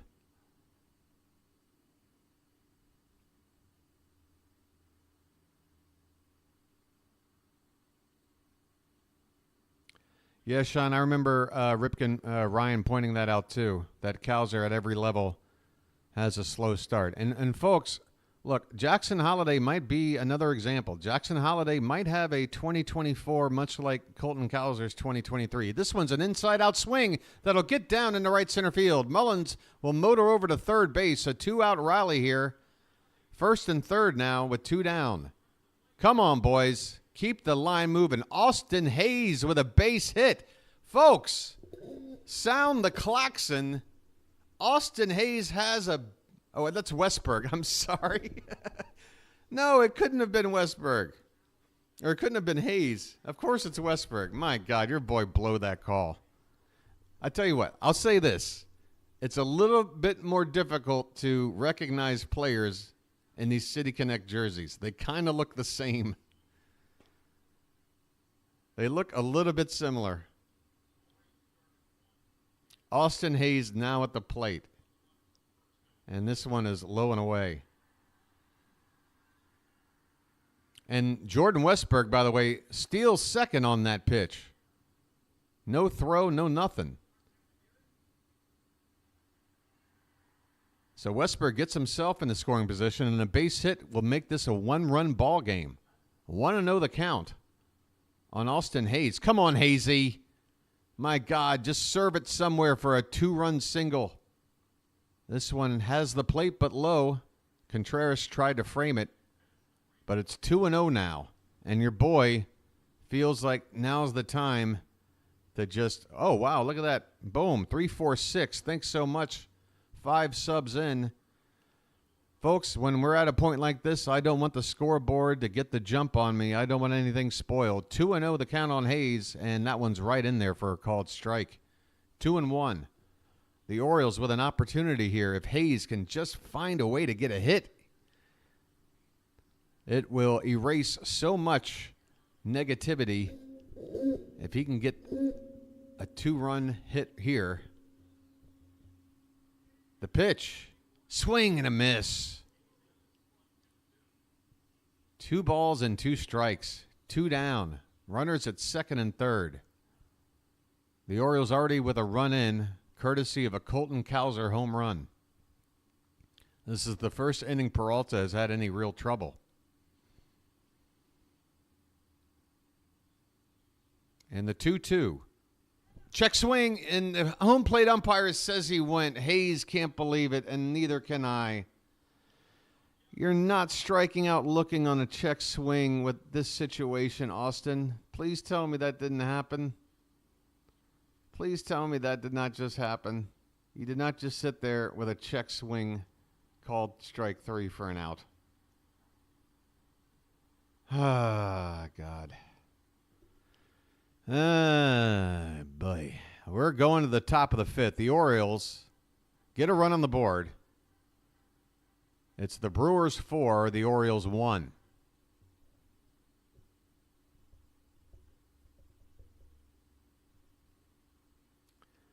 Man, oh Shevitz. Tell you what, it is an emotional roller coaster night in and night out. I mean, I'll say this. The Orioles now have 4 hits through the first 4 innings off Peralta. And coming into tonight, Peralta was giving up, I think, like 5 hits through his first 12 innings or something like that. He was giving up like a hit every other inning, and we're averaging 1 per inning. So that's somewhat of a positive sign that we can hit this guy. I don't know if that 4th inning frame will be his only blip in his start, or if it's a sign of maybe there's a window to get through and score. Let's see who we have coming up in the bottom of the 5th. I'm already jumping ahead. Hayes made the last out, so it'll be Holliday, McCann, and Henderson. 8, 9, and 1 due up in the next inning. Man, Holliday's going to lead off the next inning, and if he doesn't have a good at-bat, it's just like a wasted first out when we so desperately need leadoff men to get on and start rallies. We keep starting these rallies with 2 out. Sometimes it's worked, but oof. Just want to see Jackson get on base. Maybe swipe a bag.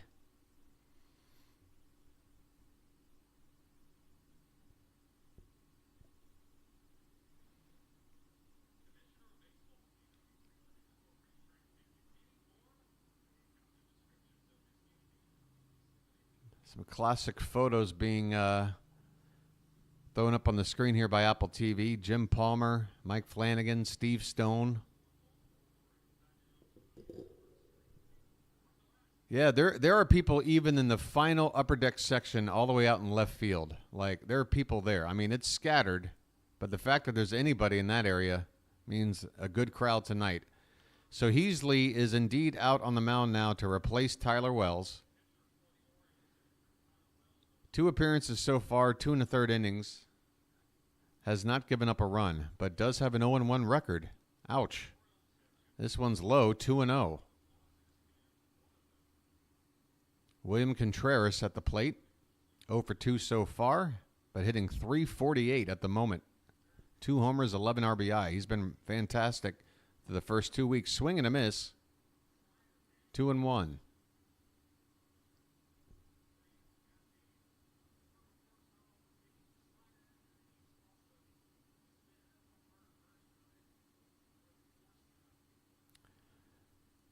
Here comes the next pitch, and almost caught the top of the zone on the outside edge. No strike, though, and the count 3-1.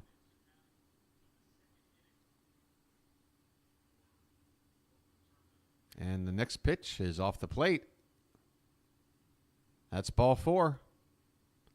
So Heasley comes in and walks the first batter he sees. Oof. Here comes Perkins. Perkins came in to replace Yelich. Sean the Whip or anybody else, if you get a read on what the status of Christian Yelich is, that'd be a great thing to report. Maybe a quick check of Twitter would do. I could do it myself here, but there's nobody out in the inning. I should have thought about that between the last inning. First pitch is a bunt attempt, and it's fouled off to the left. Boy, that's a lot of bunt attempts between both sides so far tonight.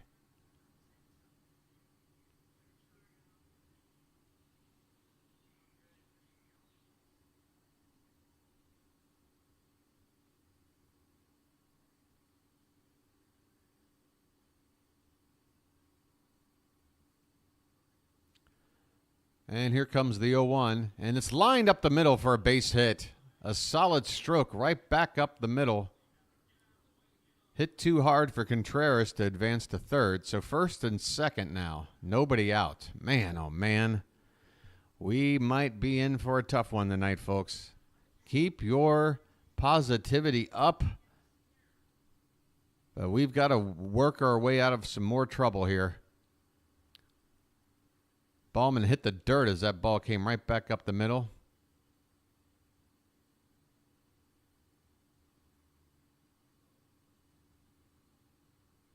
"102 miles an hour off the bat from Blake Perkins. Here comes Willy Adames. He doubled already in this one, and this one is low and away for ball one. Heasley, a walk, a hit, and now falls behind Adames. The 1-0 pitch. Drilled. Positively drilled to left. Will it clear Baltimore? It does. It clears Baltimore by the first row. It's a 3-run homer for Willy Adames, and the Brewers have blown this game wide open. For the first time this season, the Orioles are down big. I believe 5 runs was our biggest deficit. It has to be because the Orioles haven't given up more than 5 runs in any game this season. So we've done that as well. This is the first game that the Orioles have given up more than 5 runs.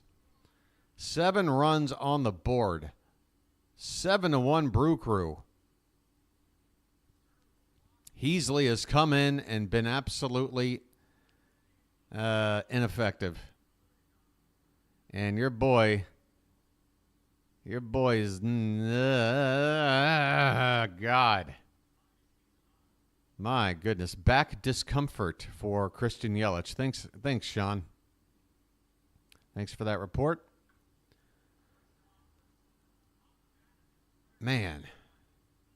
Just got over the wall in Baltimore. But, I mean, to be fair, that's a home run anywhere else without any issues.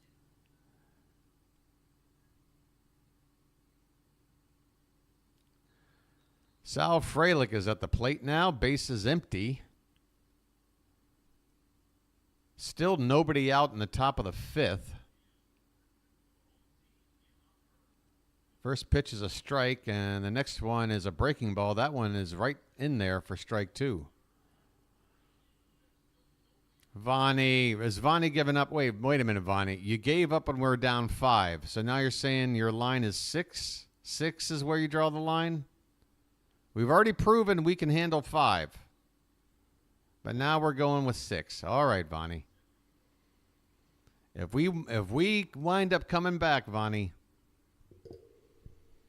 I don't know. I'm going to have to make you do something. Might have to do like a ice bucket challenge or something. 1-2 the count.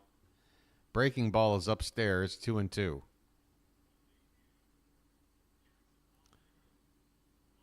Man, oh man, oh man.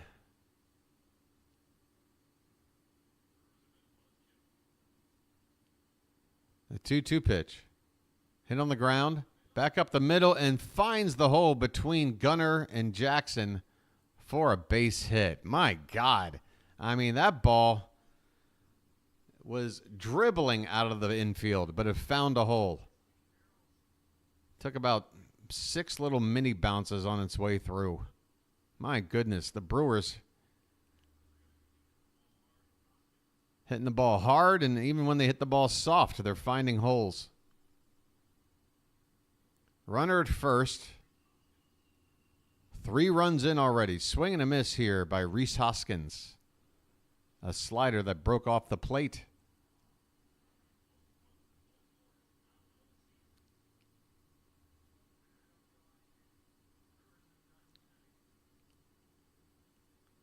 Hey, Matt. Is Matt the former Mabel? Is Mabel now Matt? Thanks for making it easy on me, Matt. We might have to sit around and play Cards Against Humanity or something if this game gets any more out of hand. Here's a ground ball to the left side. Henderson is second for 1. Back to first. Double play. 6-4-3. Hey. How about that?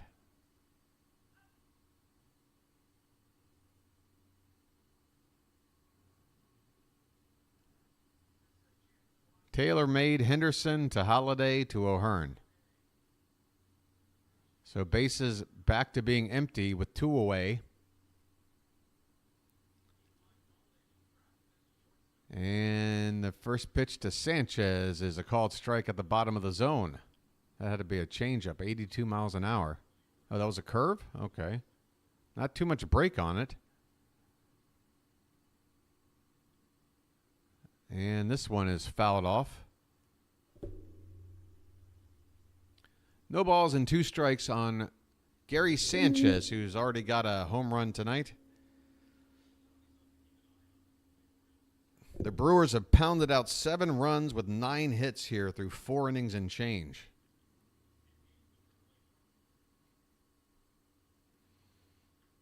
And this one's grounded to the left side. Gunnar has it. Should be easy. Low throw, and O'Hearn can't get it. It goes over near the tarp, and moving up to second base is Sanchez. My God, folks, the wheels are coming off. Gunnar Henderson, with what should have been a routine play, a low throw to first, and O'Hearn could not dig it out.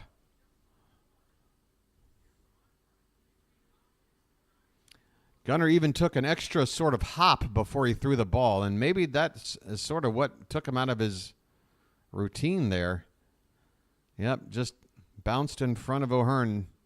Mountcastle, I'm not saying Mountcastle makes that pick, but he's a better fielder. That's all I'm going to say. This one is handled by the third baseman, and it's in time to first. So thankfully, the Henderson error doesn't hurt us.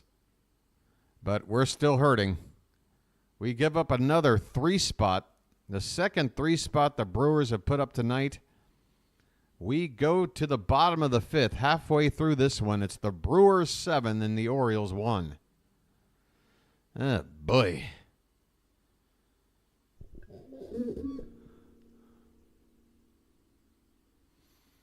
Yeah, Sean, I was noting that myself and looking at the standings.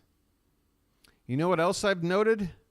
The Yankees still have yet to play a team with a winning record. Meanwhile, the Orioles, and folks, if there's one thing we need to hang our hats on, let me show you this real quick.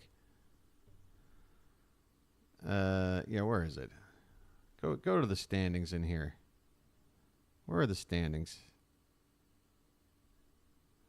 The Orioles are like 8-4 against teams with a winning record. Like every team we've played has a winning record. Or something like that. Are we even 8-4? Yeah, we're 8-4. I think we've played, every team we played has a winning record, and we got a record of 8-4. The Yankees are what, a half a game ahead? We're 1 back in the loss column. And they have yet to play a team with a winning record. So if there's one thing I can say, our record is no mirage. While the Yankees, we'll see.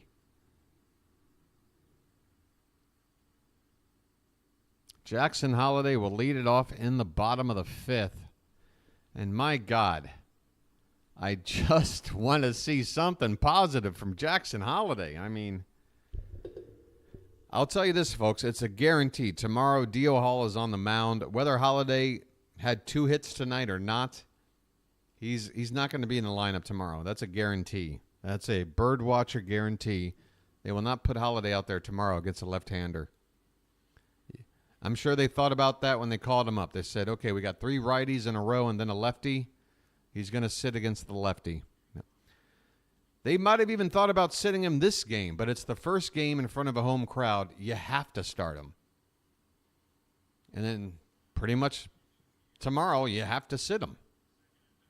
And then Sunday, you have to start him again. You can't sit him 2 days in a row. Then he'll be thinking, well, what am I doing? Am I doing something wrong? I mean, the sensitive handling of all this sort of bothers me, to be honest. Here we go. First pitch to Holliday's a swing and a miss. He chased one outside. My God. A chance to finally take a first pitch ball. And he picked the wrong time to be aggressive there. And now he takes a strike. My God, nothing's working. Chases outside with a swing and then takes a pitch for strike 2. The pitch upstairs. 1 ball and 2 strikes.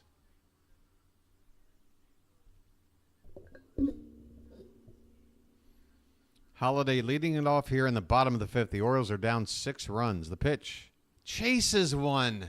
Holliday strikes out. Wow.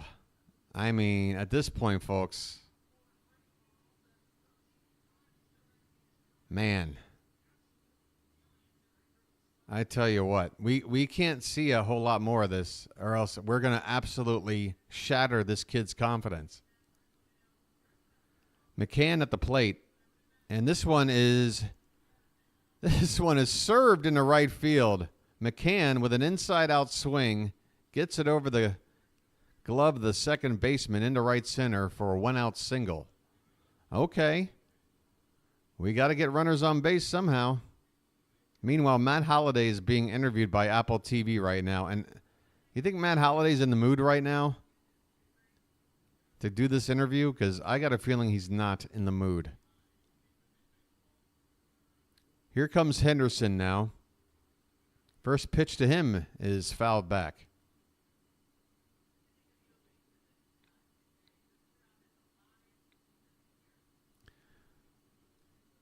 The only magic tonight for the Orioles, a Colton Cowser home run. But he can't do it all himself, especially if nobody's on base for him. This one's popped up by Henderson on the infield. Ortiz calls off Adames and makes the catch a few steps into the outfield grass. 2 away. McCann at first base. And that'll bring up the cow.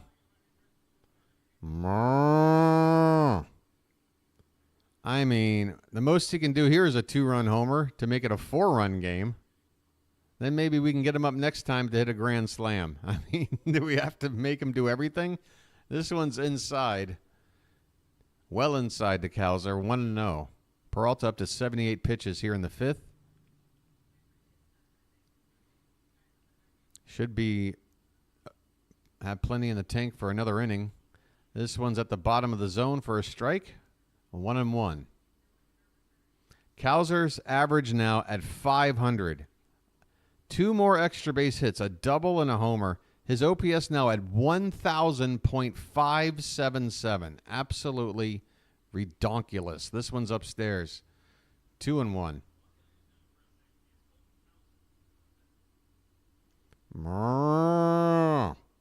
In his last 10 games, 10 RBI in the Red Sox series, and then 1 more tonight. So 11 RBI in his last 3 games and 1 at bat.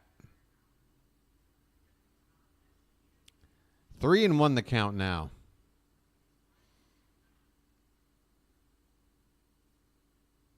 A rare hitter's count for an Oriole tonight. The pitch is inside out swing and a soft liner to third. Ortiz there to make the catch. And the inning is over. It's over. This inning is over.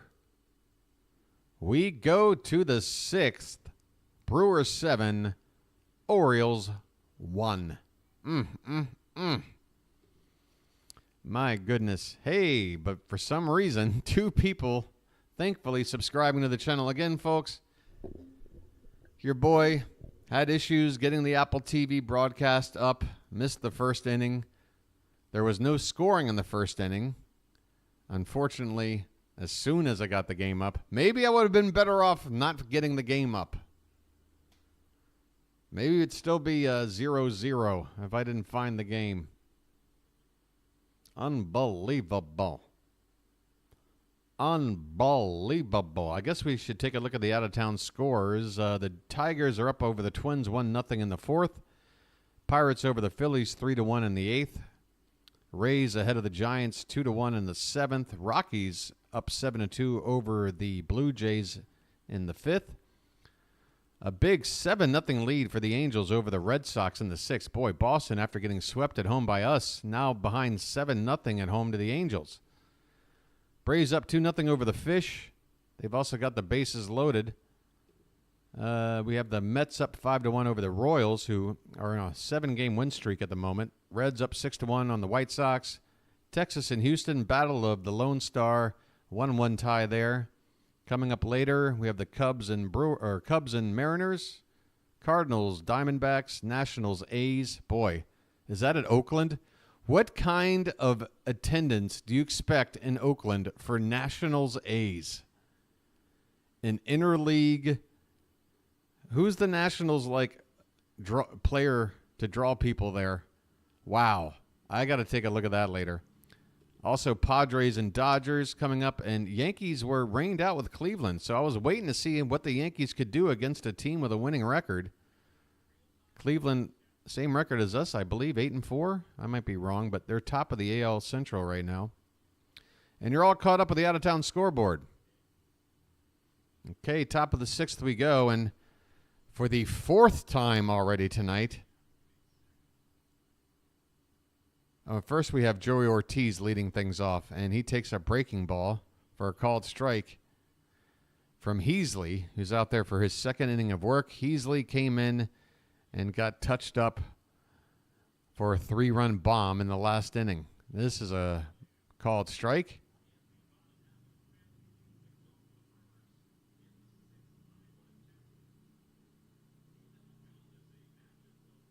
And the next offering to Ortiz is hit on the ground past the diving glove of the third baseman Westberg into left field.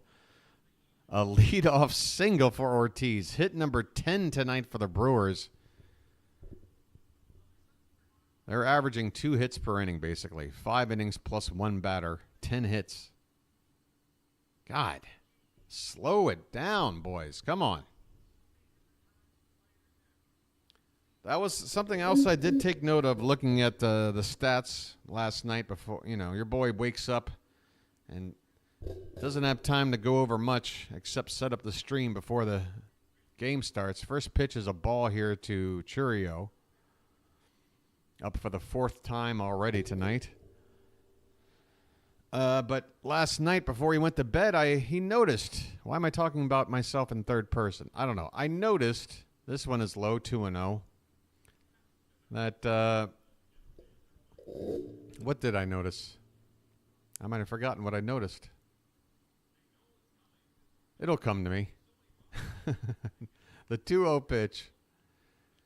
There's a called strike. Might have been an inch off the plate, but we get the call. 2-1 on Chourio. Runner at first. Nobody out. Top of the 6th. The Brewers up 7-1. And a cut to a shot of Mike Elias up in one of the suites, I guess. He had his head buried in his hand like the Thinker, the famous statue, seemingly looking down at a piece of paper, maybe wondering what the next move should be. 2-2 the count on Chourio.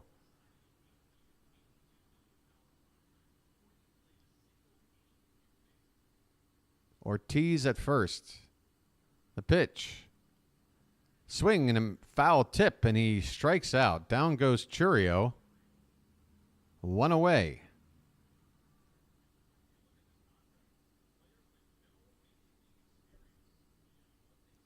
Chourio signed an 8-year deal for $82 million before his first major league appearance. Contreras at the plate, and his first pitch is swung on and hit in the air to right field. Back goes Cowser, and this ball is gone. This ball is gone. My God. A opposite field home run for Contreras, bouncing on the top of the grounds crew shed. And it's 9-1 Milwaukee. Okay. I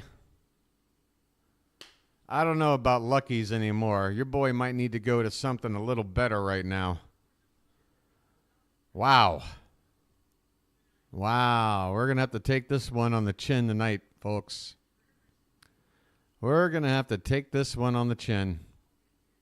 And you know what? At this point, just leave Heasley out there. There's no need to waste arms right now. Just leave him out there. We're going to have to just do our best with Heasley. If there's some crazy way to get back in this, fine. But we can't sit there and just waste arms here when we got 5 more games left on this homestand before a day off. There's a called strike at the bottom of the zone. Doctor. Well, this was bound to happen at some point. It happens to the best of them. And Milwaukee are a very good team. Swing and a miss. But, boy, do we have Cole Irvin for Game 2? Is that right? Is it Irvin and then or is it Means and then – no. Sorry, not Means. Kramer. Is it Kramer or Irvin tomorrow? No, Irvin was Game 2 of the Red Sox, right? So he shouldn't. No, it should be Kramer and Rodriguez. No, Burnes. Kramer and Burnes. Kramer tomorrow and Burnes on Sunday, right? Okay, I like that. I can deal with that. Kramer tomorrow and Burnes on Sunday. If I'm wrong about that, wait a minute. We've got an argument here. Both benches have suddenly cleared. McCann involved. Everybody's out. Here come both bullpens now. We got a dust-up between McCann and, I believe, Willy Adames. And, of course, the Brewers were involved in a big dust-up with the Mets earlier in the season. Ramirez, the pitcher we just added to the team, coming over from the Mets, was involved in that one. I did not see what sparked this dust-up here. It appears things are calming down. No physical altercations for the most part, but everybody's out on the field right now. Kind of just standing around for the moment. I was hoping they'd show us a shot of whatever sparked this. Kramer and Burnes. Okay, the whip coming through with the confirmation. I was going to say, as long as Irvin's not in the series, then we could still take this series if we don't win tonight. And finally, everybody starts to make their way back to where they need to go, whether it be the bullpen, the dugout, or somewhere out in the field. So Adames, who, I have a count of nothing. I guess Adames walked up to the plate. McCann must have said something. Adames might have said something. They got in each other's face. And it never got physical. Just a lot of barking face to face. But yeah, Adames and McCann, the focus of that argument.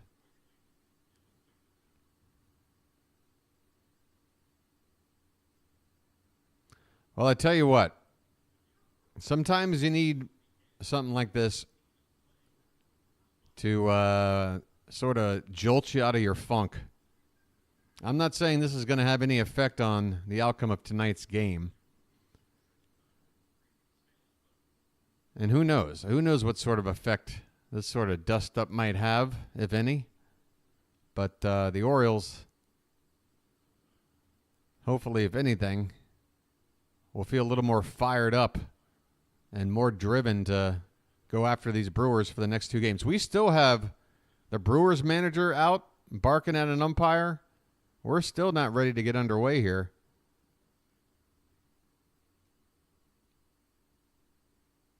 Again, Adames just coming up to the plate, yet to see a pitch, and when he stepped into the box, he and McCann had words. I couldn't tell you who began it, but though I will say that if I had to guess, I would say McCann might have said something. Catchers tend to sometimes say things to get under the batter's skin sometimes versus the other way around, typically. Again, I can't be sure. I guess there's no reason to even speculate. We're finally ready to get underway here. Adames at the plate. McCann still there behind the plate. And the first pitch to him is a breaking ball for a called strike. And a Bronx cheer from the crowd. 0-1 the count. Another breaking ball in the dirt. 1-1.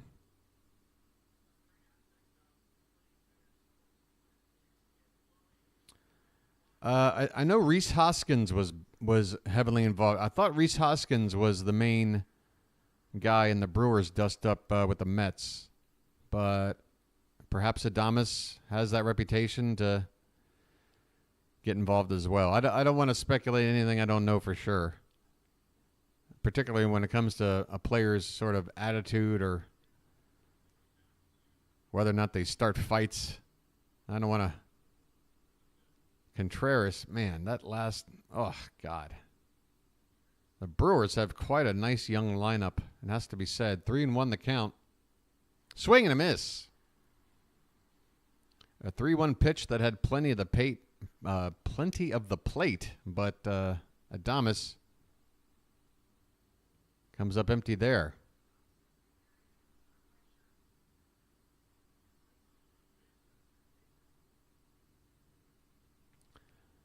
And the 3-2 is a ground ball and a diving stop by Henderson. Does he have enough throw? No, not enough on the throw there.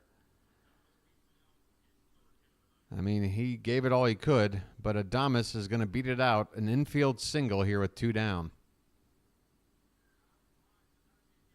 Man, such a nice turnout tonight. Such a nice turnout. You want to see the team give this crowd something to root for, something to cheer about, I should say. Frelick at the plate now. Breaking ball over the plate but low. Ball 1. Frelick 1 for 3 tonight, hitting .293 on the season. 12 hits already for the Brewers. Way inside and it gets away. And that'll let the runner move up to second base. So now a base hit scores a run with 2 out. Come on, man. God. When it rains, it pours. Oh, God. Deliver me from this. Deliver me from this game. The pitch. Up and away. Not even close. 3-0. I mean, we got this new arm, Ramirez. Heasley is probably, and now we've got more rain in the air. But unfortunately, we're in the 6th inning. It's already in the books. And there's a strike at the top of the zone. That was a gift from the umpire. 3-1 the count. So, yes, we now have precipitation back in the ballpark. But this one is going to be an official game. Even if they have to suspend it, they'd have to resume it later. No getting out of this one. No washing this one away.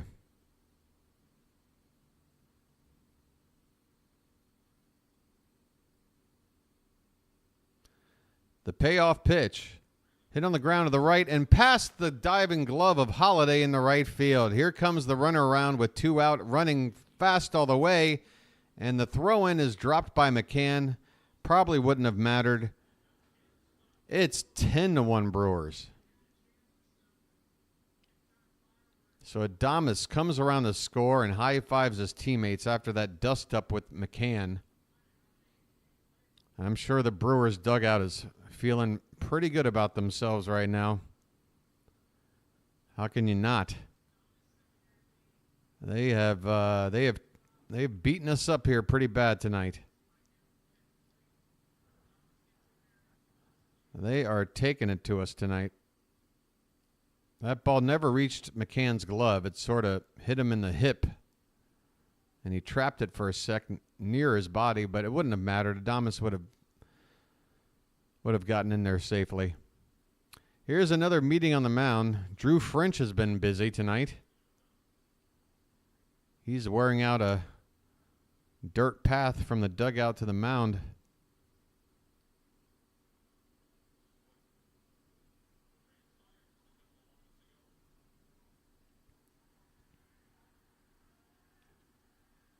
I tell you this, McCann was more upset of the two because they're showing that replay again of that initial confrontation with Adames, and the umpire made a point to push McCann back more so than Adames. So McCann definitely more upset of the two to begin that argument. Rhys Hoskins at the plate, 2 for 3, a double, a single, an RBI, and a run scored. The Brewers just hitting up and down this lineup. Here's a ground ball nicely scooped up by Westberg at third across the diamond in time for a much-needed third out. Nice play by Westberg. But the Brewers, for the third time tonight, a 3-spot. 3 runs in the second, 3 more in the fifth, and 3 again here in the sixth, not to mention add a single run back in the third. 10 runs on 13 hits. We go to the bottom of the sixth. It's the Brewers 10, the Orioles 1. Ouch.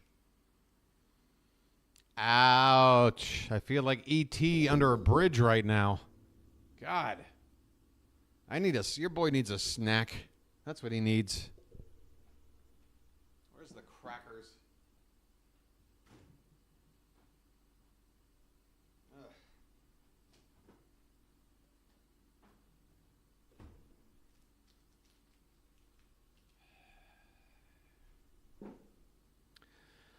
Folks, for some reason, when it comes to advertising my channel and talking about hitting the like button and maybe thinking about subscribing and joining the Bird Watcher community, yeah, I would love to do all that stuff. But I got to tell you, when I'm losing this bad, it just doesn't feel good to me, you know?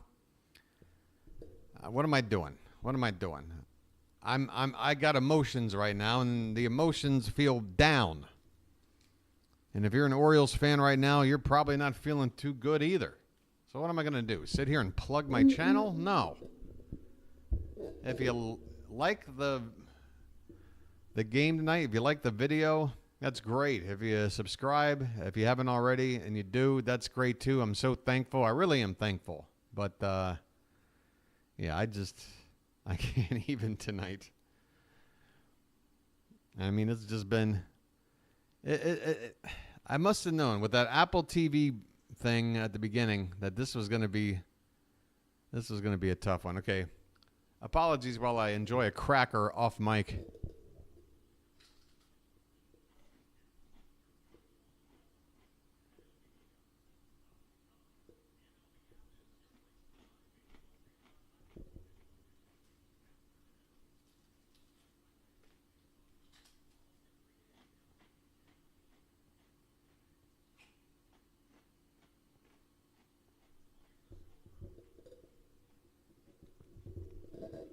Okay, leading off the bottom of the sixth, it's Anthony Santander, and the first pitch to him is low for ball 1.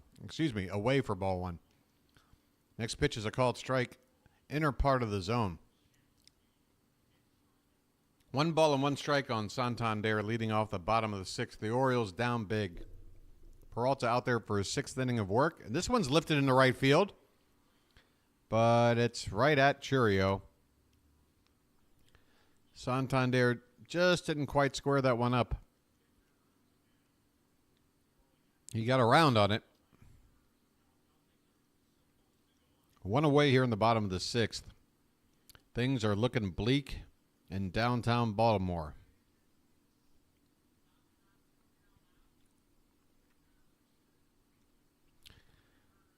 This one's just off the plate as Ryan O'Hearn steps in. He struck out in both of his at-bats tonight. And this one's hit on the ground hard to second. Stopped over there nicely by Monasario, and he'll throw to first in time. So O'Hearn down quickly, 2 away quickly here in the 6th. Peralta cruising. He's on 87 pitches. With this sort of lead, I would expect this is his last inning. He'll qualify for the win and get a quality start unless the Orioles do something crazy here with 2 outs. Cedric Mullins fouls the first pitch to him back, 0-1. Man, oh Shevitz. Okay, Card. Not sure what I can do about that. Any suggestions? There's no way to just freeze a website. I don't know how to do that. I can't pause a website, right? So what can I do?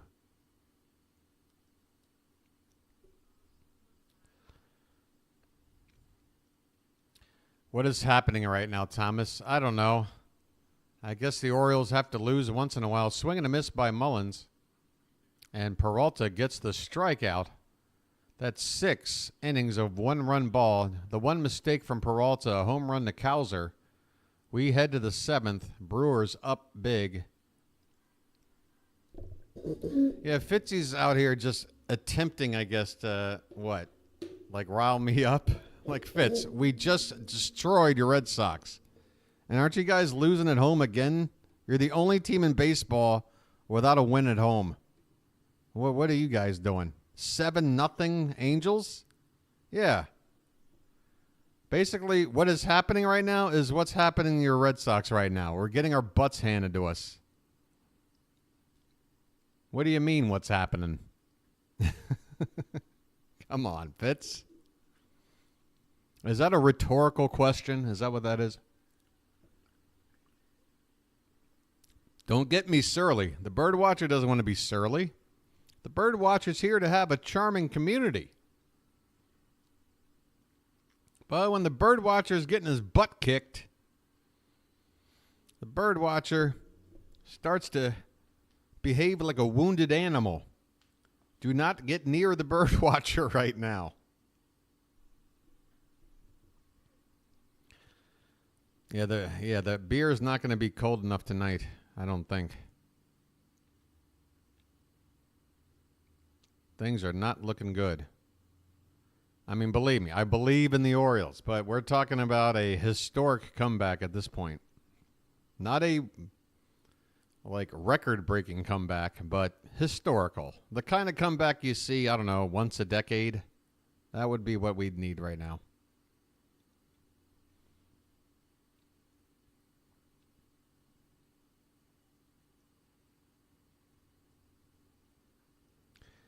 Dylan Tate is going to come out to pitch for the Orioles. I don't know if Tate got into any games in the Red Sox series. I don't remember him pitching in any of the final 2. He might have been in game 1. But yeah, I haven't seen Tate out there on the bump in a few days.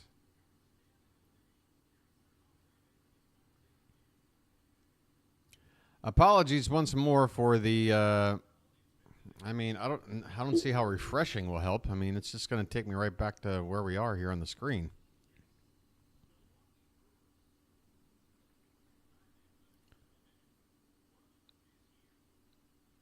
Okay, want to know the count as Tate's first pitch is off the plate. Next pitch to, is that Hoskins at the plate? I took my glasses off. I believe so. 1-1 the count. Who is that? He's bulky enough. Here's a swing and a fly ball. Center field. Mullins backing up. He's on the track and he makes the catch. Wow, just a couple of feet in front of the wall. I'm sorry, that's Gary Sanchez, the designated hitter. And there's still rain falling. Sanchez retired on a long fly ball out to center. So, Fitz, did you just come in with a rhetorical question? Like, I sat here and I give him a response. He's streaming the game himself right now. I guess he had 2 seconds to jump on and type in a comment, leaving a question that apparently he never wanted answered. This one's popped up. Right center, Mullins again, calling off the right fielder and makes the catch. Excuse me, makes the catch just short of the track out in right center. I mean, I'll say this. For any Orioles fans still at the stadium for these last couple of innings, I mean, it is wet. We're down huge. People are, filing out little by little, but there's still a decent amount of people here. The flag court is full of people over there over the right field scoreboard. Here's Ortiz up for the 4th time tonight. He's got a triple, a single, an RBI, and a run scored. After the first pitch strike, he looks at a called strike 2 from Tate. A sweeper that sort of front-doored Ortiz. The 0-2, a nice-looking sweeper there, but it's off the plate outside. Plenty of movement on that pitch.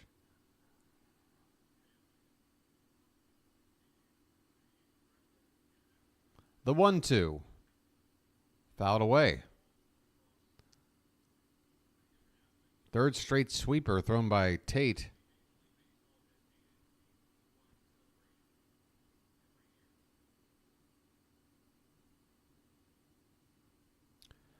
And the 1-2 is hit on the ground, foul off to the right, and past the ball girl down there. It caroms out into right field. Yeah, I've been to a few clunkers myself at the ball yard. Man, I remember one time, I guess it was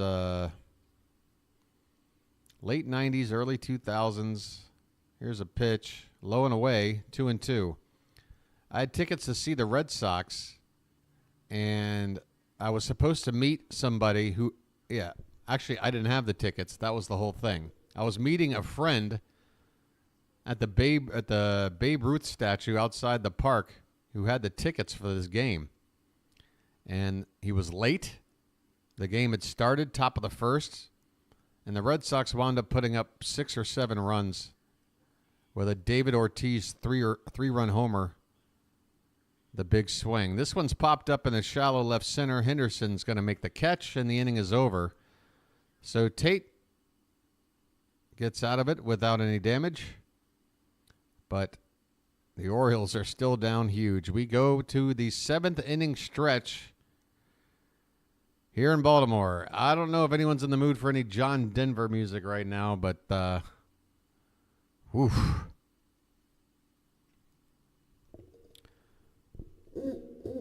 2009, O's came back from 10-1 at home against the Sox, scoring 5 in the 7th, 5 in the 8th to win 11-10. Didn't even need the bottom of the 9th. Okay, so we had to go back 15 years for something similar. All right, so I said a decade. Maybe I was being a little bit generous. All right, we only have to go back 15 years to find an example where we can come back from this.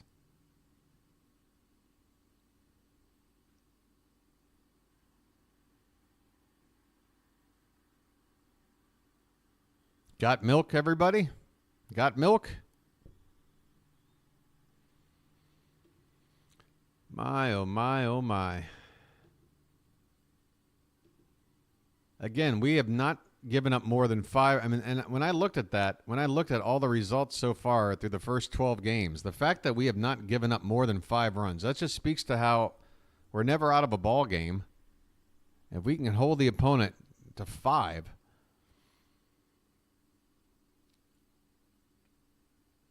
And then I said, well, how long are we going to be able to keep that up? I mean, eventually we're going to have to give up a stinker. I wasn't planning on it happening now.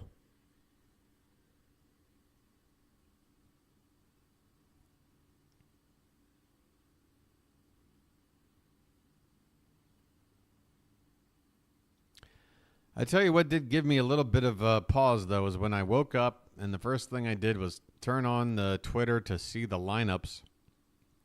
And when I saw no Adley and no Mountcastle, I'm like, that's our leadership right there. That's our two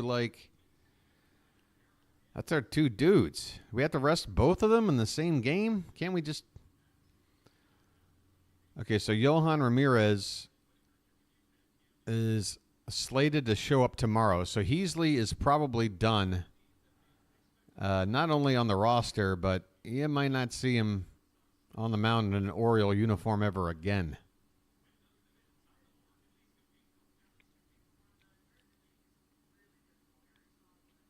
And again, like I said, why waste arms?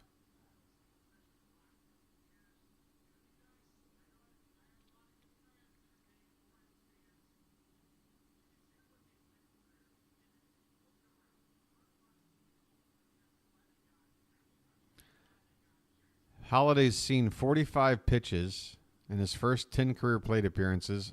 He swung at 20 of them and missed 12. That's not good.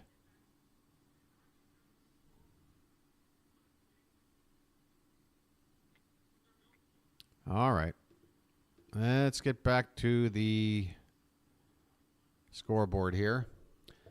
The Brewers, as I figured, are going to go to the bullpen for J.B. Bukauskas. J.B. Bukauskas. God, I love baseball names. He's been in 4 games so far this season. Opponents hitting just a $1.33 off of him, a 2.08 ERA. It'll be Jordan Westburg to lead things off. He'll be followed by Austin Hayes. And then Jackson Holliday? Yes, that's the order coming up. Westburg 1 for 2 with a single and a stolen base. That might be the best line tonight other than Cowser's home run. Here's a fastball on the outside part of the plate called strike, 1-1.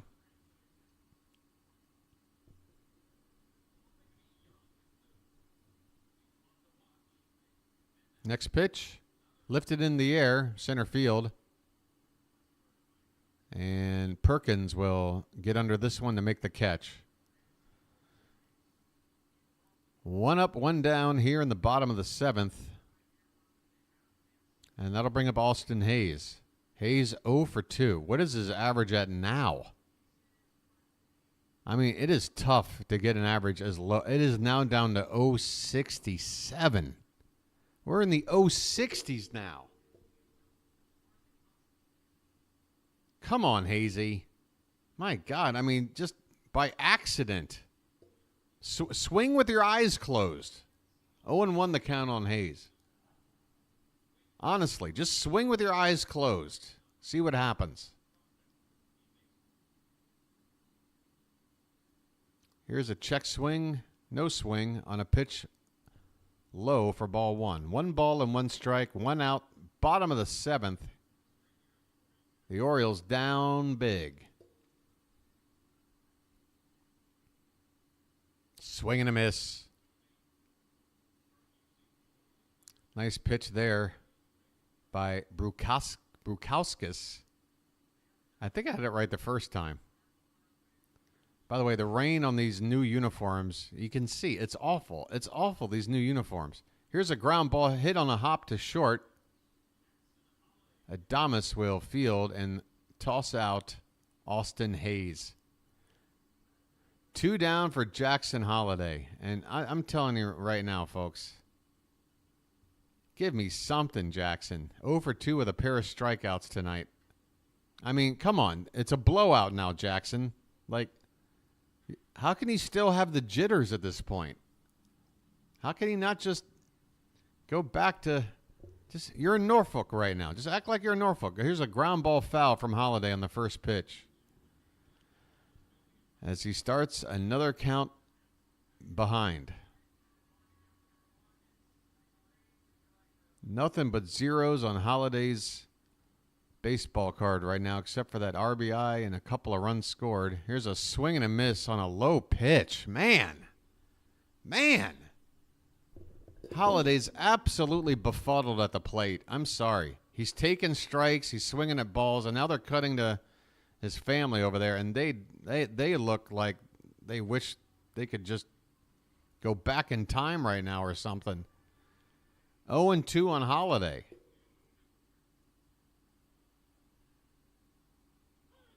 Called strike 3. Wow.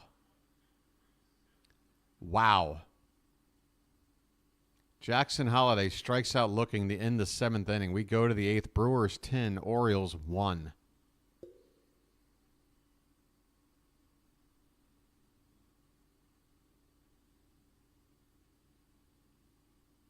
I mean, at some point, folks, you want to say, look, everybody, I mean, even like Cowser last season. Cowser came up and struggled, right? But he did not look like this. He did not look uncomfortable at the plate. He did not look uncomfortable in the field. I mean, he looked, he wasn't, he was getting bad results. I'm not saying the results weren't comfortable or uncomfortable, but I mean, Jackson just looks like he's not ready for this right now. Which is okay if that's true. I mean, he's 20 years old. And I was saying it before the season even started. If you told me Jackson Holliday was going to be our starting second baseman at some point this season, whether it's out of camp or whatever, I would have been like, that's great. He's developed so quickly through the minors. That's great. But, man, it's got to be all mental. He's got the tools. He's just, I don't know what it is. I guess for a guy like Jackson, you got to think, I mean, here's a kid who's just rolled out of bed, rolled out of the crib into a batting cage, surrounded by the atmosphere of baseball. The eyes were always focused on the prize to make it to the show and be a major league ball player. And he's done nothing but succeed at every level on the way to this process. And maybe it's just that mental thing of like, oh my God, everything I've built for is, because what is his next goal? Like, just some stats. I want to steal 35 bases. I want to hit 25 homers. I don't know. Like, it just feels like it's almost like you finally got what you worked for, and now you're just sort of, you don't know what to do. You're overwhelmed. Because it's like, where do I go from here? It's tough.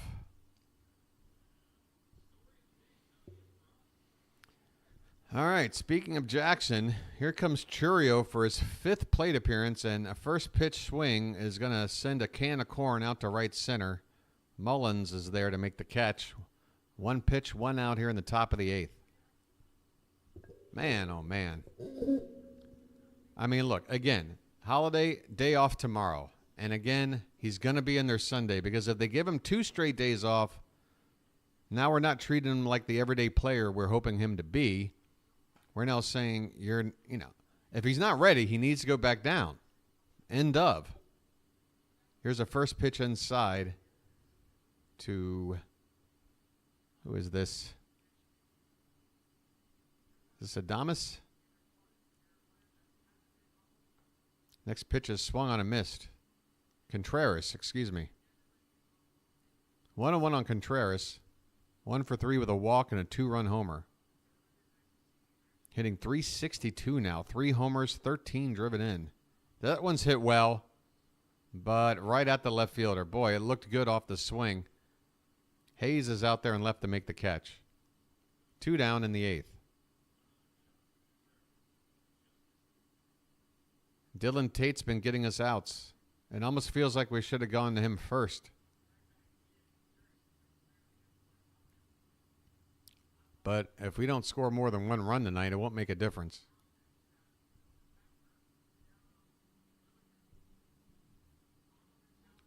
There's a called strike at the bottom of the zone.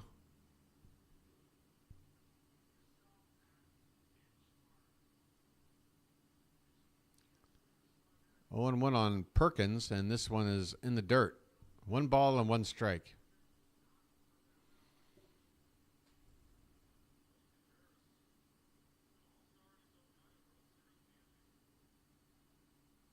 Yeah, here's my plan, guys. Here's my plan. Hear me out. Next pitch, low and in. If Holliday needs to get sent back down, and I'm telling you right now, 2 more games of this, and I say you need to do it. Otherwise, we start having to worry about how much damage are we doing to this guy mentally that's going to affect his entire career, because you can't just be going up there failing like he is. We got to, at some point, send him back down. Now, if we send him back down, the benefit is he's going to then add an additional year to our service time for us. In other words, he'll be under contract before free agency for an additional year. That service time clock doesn't end because he got called up before that magical day. It's all about how many days you play in a season. And if you count it backwards from the start, that's how you get to that deadline. But those days are a part of the full number of days. So if he does go back down for any amount of time, there's that benefit. Now, here's a walk, by the way, a 2-out walk for Perkins. And that'll bring up Adames. So here's what I'm thinking. This is what we do. If we make no other moves in and around this, if we have to send Holliday down, we call up Mayo. We call up Mayo. We simply move Westberg to second, and we play Mayo at third. Everything else stands. Ramon Urias is still the utility infielder. Mateo is still a utility infielder. We give Mayo a shot. Give Mayo a shot. Maybe Jackson only needs to go down for a week or two, and maybe Mayo in that time struggles himself, and then we just switch him back out. If Mayo starts to rake and Jackson's ready to get called up, then maybe we figure out a way to move Urias. But to me, the move, if we have to send Holliday down, is to call up Mayo, because that's the spot we need to fill. I don't want Urias as a starter. That would be the alternative. The 1-1 pitch is low and away to Adames. 2 down here in the top of the 8th.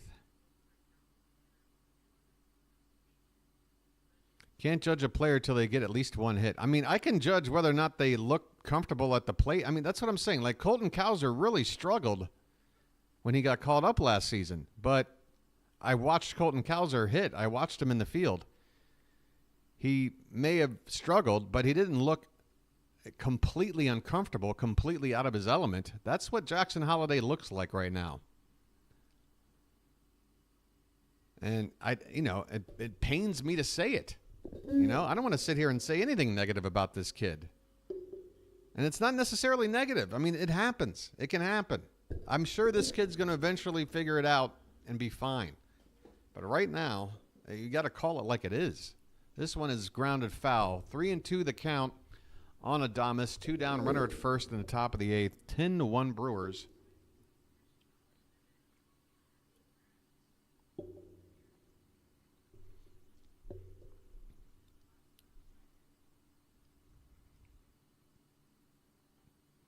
Here's a called strike 3 from Tate. So Tate has come in and gotten us some outs in a game that's probably out of reach. Good on Tate to try and get us through this without any more embarrassment. We've got 9-1-2 due up. McCann, Henderson, and Cowser in the bottom of the 8th.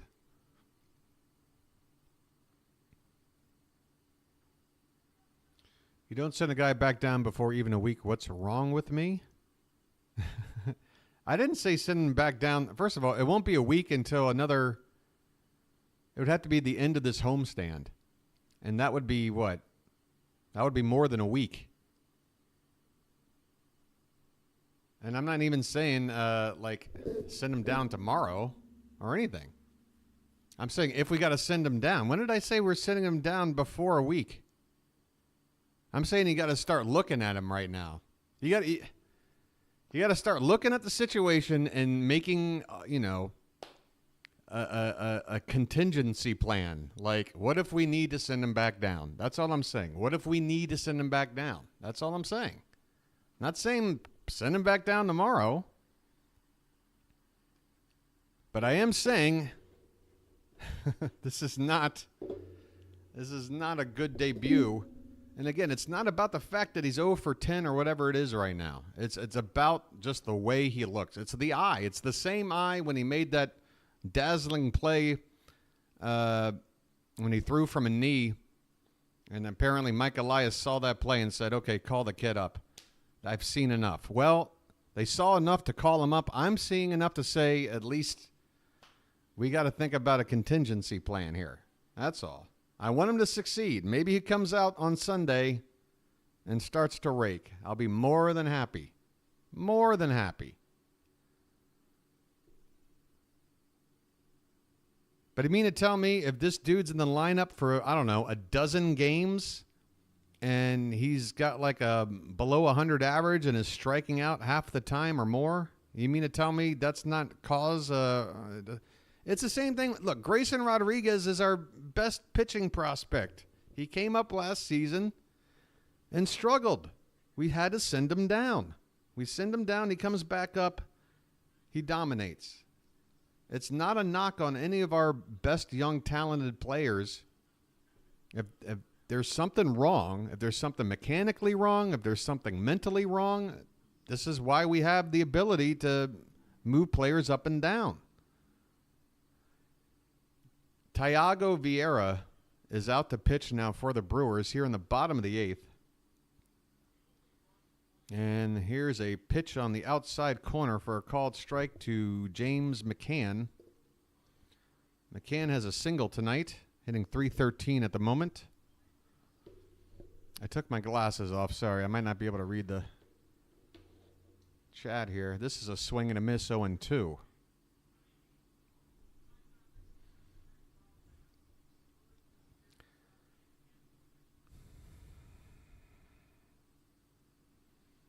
What's wrong with me? The only thing wrong with me is the fact that I'm going to be up at 3 a.m. tomorrow calling a ball game because that's how committed I am to covering Orioles baseball. McCann grounds out for the first out here in the bottom of the 8th.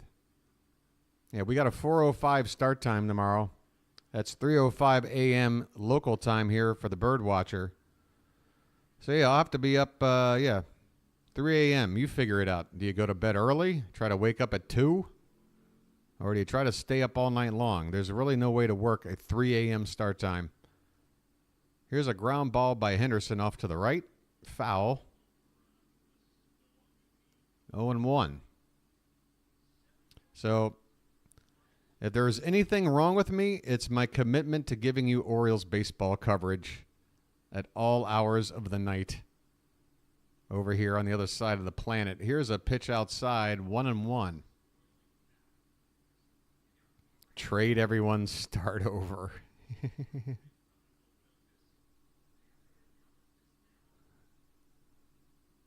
The 1-1 pitch is a check swing. They appeal. No swing. 2-1 on Henderson. I mean, at this point, maybe for guys like Gunnar who've been pressing a bit at the plate, maybe they can just relax now that this game's a bit out of reach. One down here in the 8th, down 9. This one's outside, 3-1.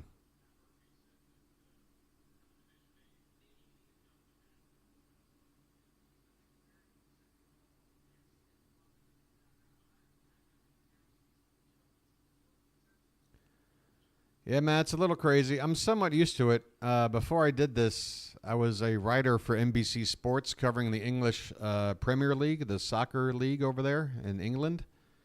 And, that's a whole different time zone. And night games in England, like a 9 o'clock Monday night football match, for me, that's like 2, 3 in the morning. I had to do the same thing then. But that was only, maybe once every couple of weeks. Early here in the season, there's been a lot of games starting at like 3, 4 o'clock. It's been tough on your boy. But once we get out of April, I think there's one more 4 o'clock start on a Saturday against the A's later in the month. This is swung on and missed by Henderson. Gunnar goes down swinging. 2 down here in the bottom of the 8th. The Orioles have 4 outs left to play with, down 9 runs.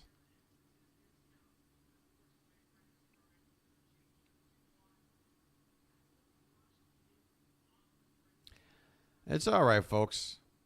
It's all right. Your boy's going to get over this loss. Let's hope the Brewers just hit themselves completely out of the series tonight. They scored 10 runs in the series, and they're all tonight. How about that? Cowser at the plate, and he's got a 2-0 count. He's been the only star at the plate tonight with a homer and a double.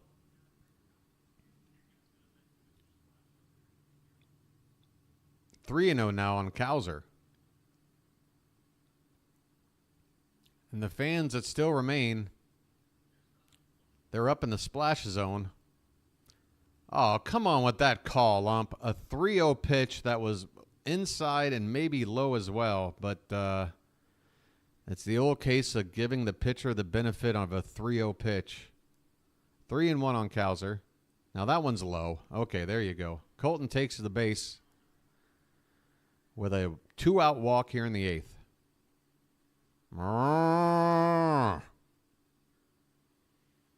And hey, there steps up Ramon Urias.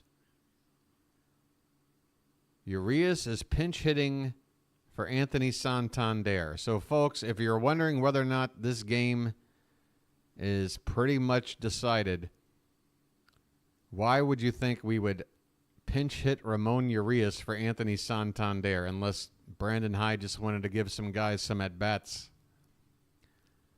Here's a hit out in the right center. It'll drop in front of the fielder out there. How about that?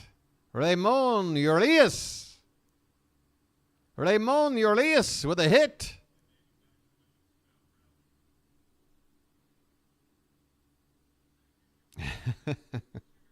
I mean, the celebrations have been few and far between. I mean, I'll take a Urias hit. I'm sure he'll take it. 2 on and 2 out for Ryan O'Hearn. And that one's low for ball 1. That's right. We don't need trash cans. We just got magic.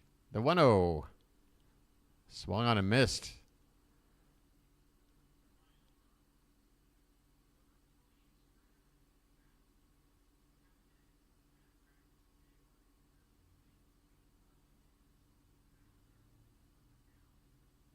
Here's a ground ball to third. Ortiz scoops it up over to first in time. So the Orioles get a couple runners on, but cannot cash any in. We go to the 9th, and this ball game is pretty out of reach. Brewers 10, Orioles 1, going to the 9th. Frelick, Hoskins, and Sanchez due up for Milwaukee. Oh, boy. Well, I'll tell you this. And you know what? This game is actually going faster than the other games in Boston this week. Like, right now, I'm on pace. I could have been doing my stream on my second channel in time with 15 minutes to spare versus being late. But I don't stream on Friday nights. One more sub to 350. How about that?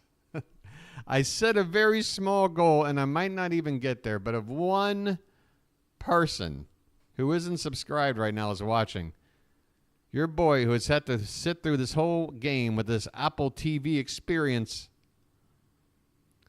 who's ready to just go pass out now. We're on at 4 o'clock tomorrow, 3:55, I guess I'll be on the air.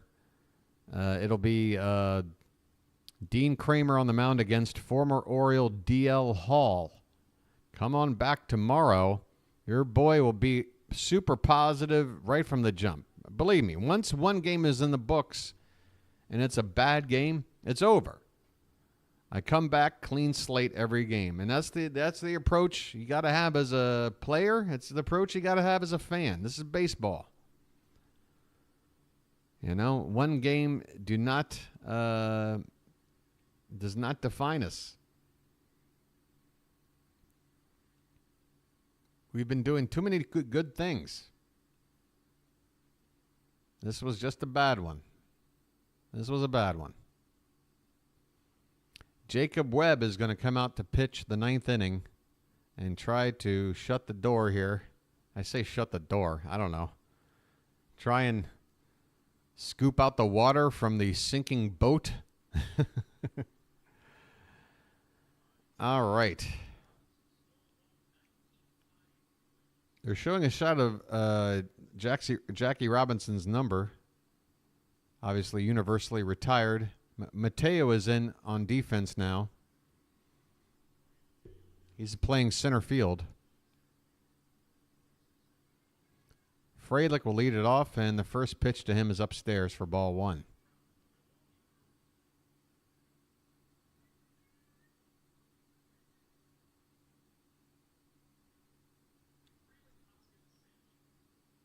Next pitch is upstairs, 2-0.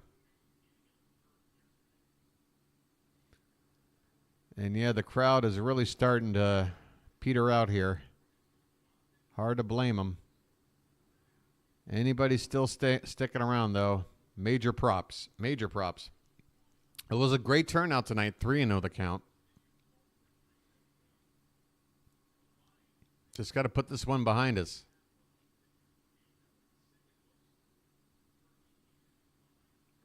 Upstairs, ball 4. So Webb walks the first batter he sees. And that'll bring up Rhys Hoskins. And oh, there it goes. Oh, now it's freezing again. Now my game is starting to freeze. Just in time, right? Why not?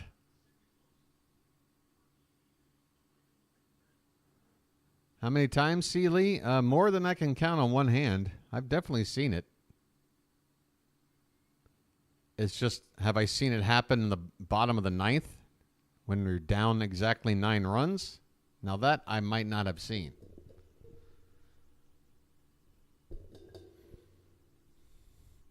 Two and one the count on Hoskins.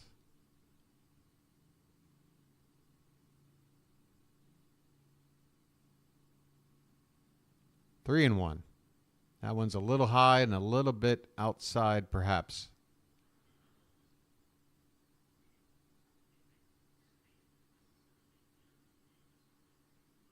Was that the inning with the ghost runner, Matt? Do we count the ghost runner? I don't know. Oh, a couple of weeks ago. That would have been... That one's hit deep to center. Going back on his Mateo. Mateo makes a catch at the wall and falls down as he crashes into it. Ladies and gentlemen, Jorge Mateo's defensive acumen in center field, somewhat of a question mark, but you have to give him a hand on this one. He gave his body up in a game that is most likely completely out of reach, but he backed up on a deep fly ball and made the catch, crashing into the wall. Glove held over his head. That ball was just a foot away from clearing the fence. My goodness, Mateo giving himself up. You know what? That's my highlight right there. That's our player of the game, folks. Jorge Mateo. Coming into the 9th inning as a defensive replacement. Probably won't see an at-bat, but he just gave his body up to make that catch.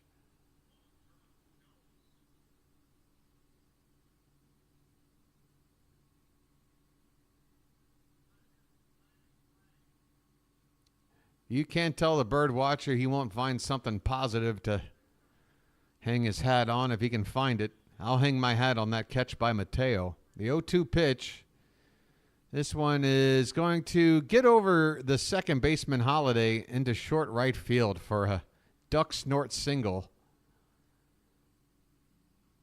2 on with 1 out in the 9th. Come on, let's not add more runs, please. Can we just go up there and... Come on. What are you doing? What are you doing? What are you doing to me?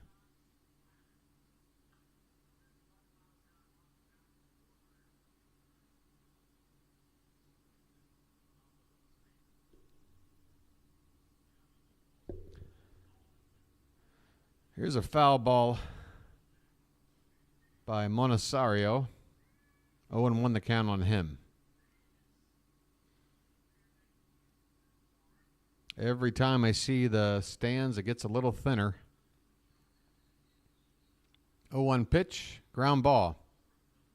This should be good for Gunner for second for one, but back to first, not in time. So they get the lead runner on a potential double play ball, but can't beat the trail runner. 2 down and runners at first and third now.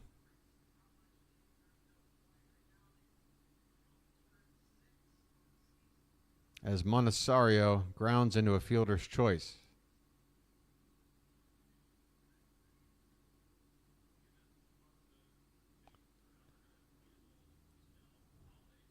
Here's Joey Ortiz. Man, how many times?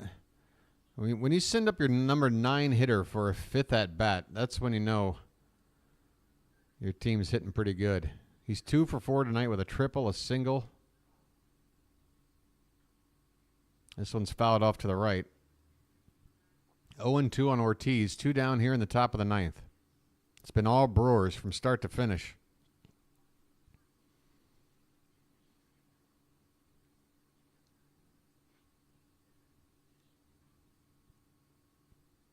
Here's a fly ball foul off to the left.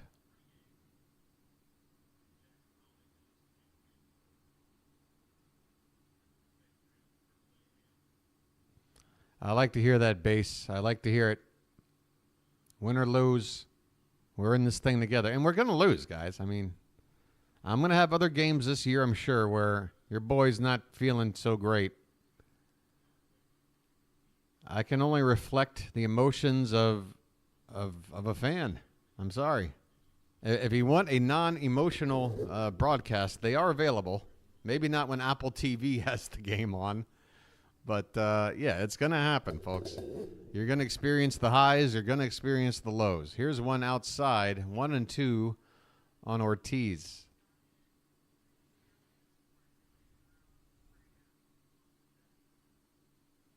Matt's in for the long haul.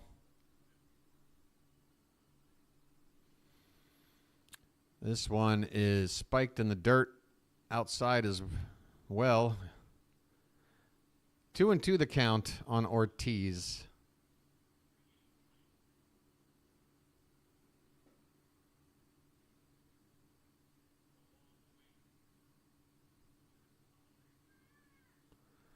And the 2-2. Well, the pitch was coming in, and my screen froze mid-pitch. My screen just froze mid-pitch. Okay, are you not coming back?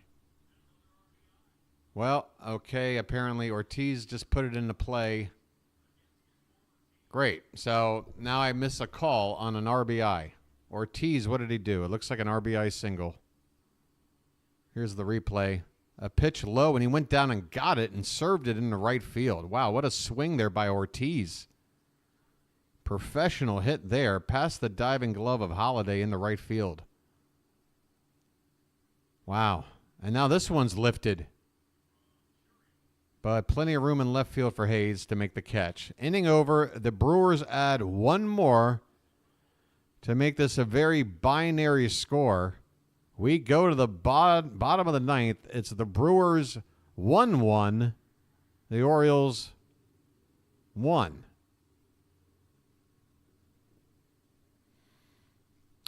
Seeley, right. I mean, you can monitor the chat, but if you want to chat, that is correct. A 1-minute wait. A huge 1-minute wait time.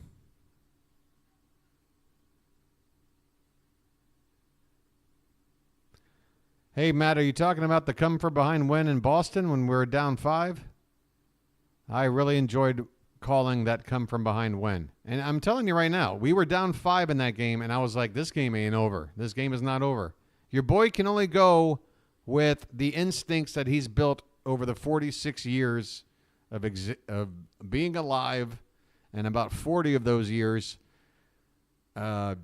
passionately following the game of baseball. I mean, this is my jam.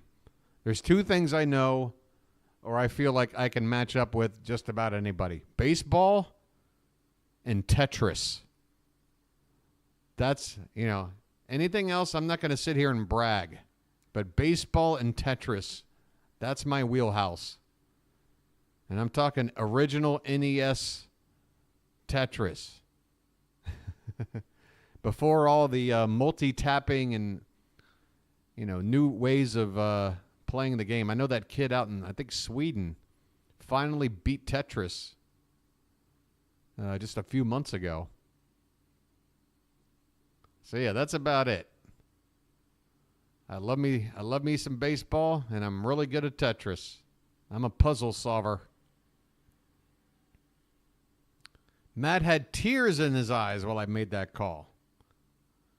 And I'm telling you, folks, I'm giving you my heart and soul. This game tonight, it's not going to be one I'm going to revisit. There's been games I've called already in the early going that when I've gone to sleep, I just went ahead and played the game. I'll be honest. I've got a second account. I figured why not add some more watch time.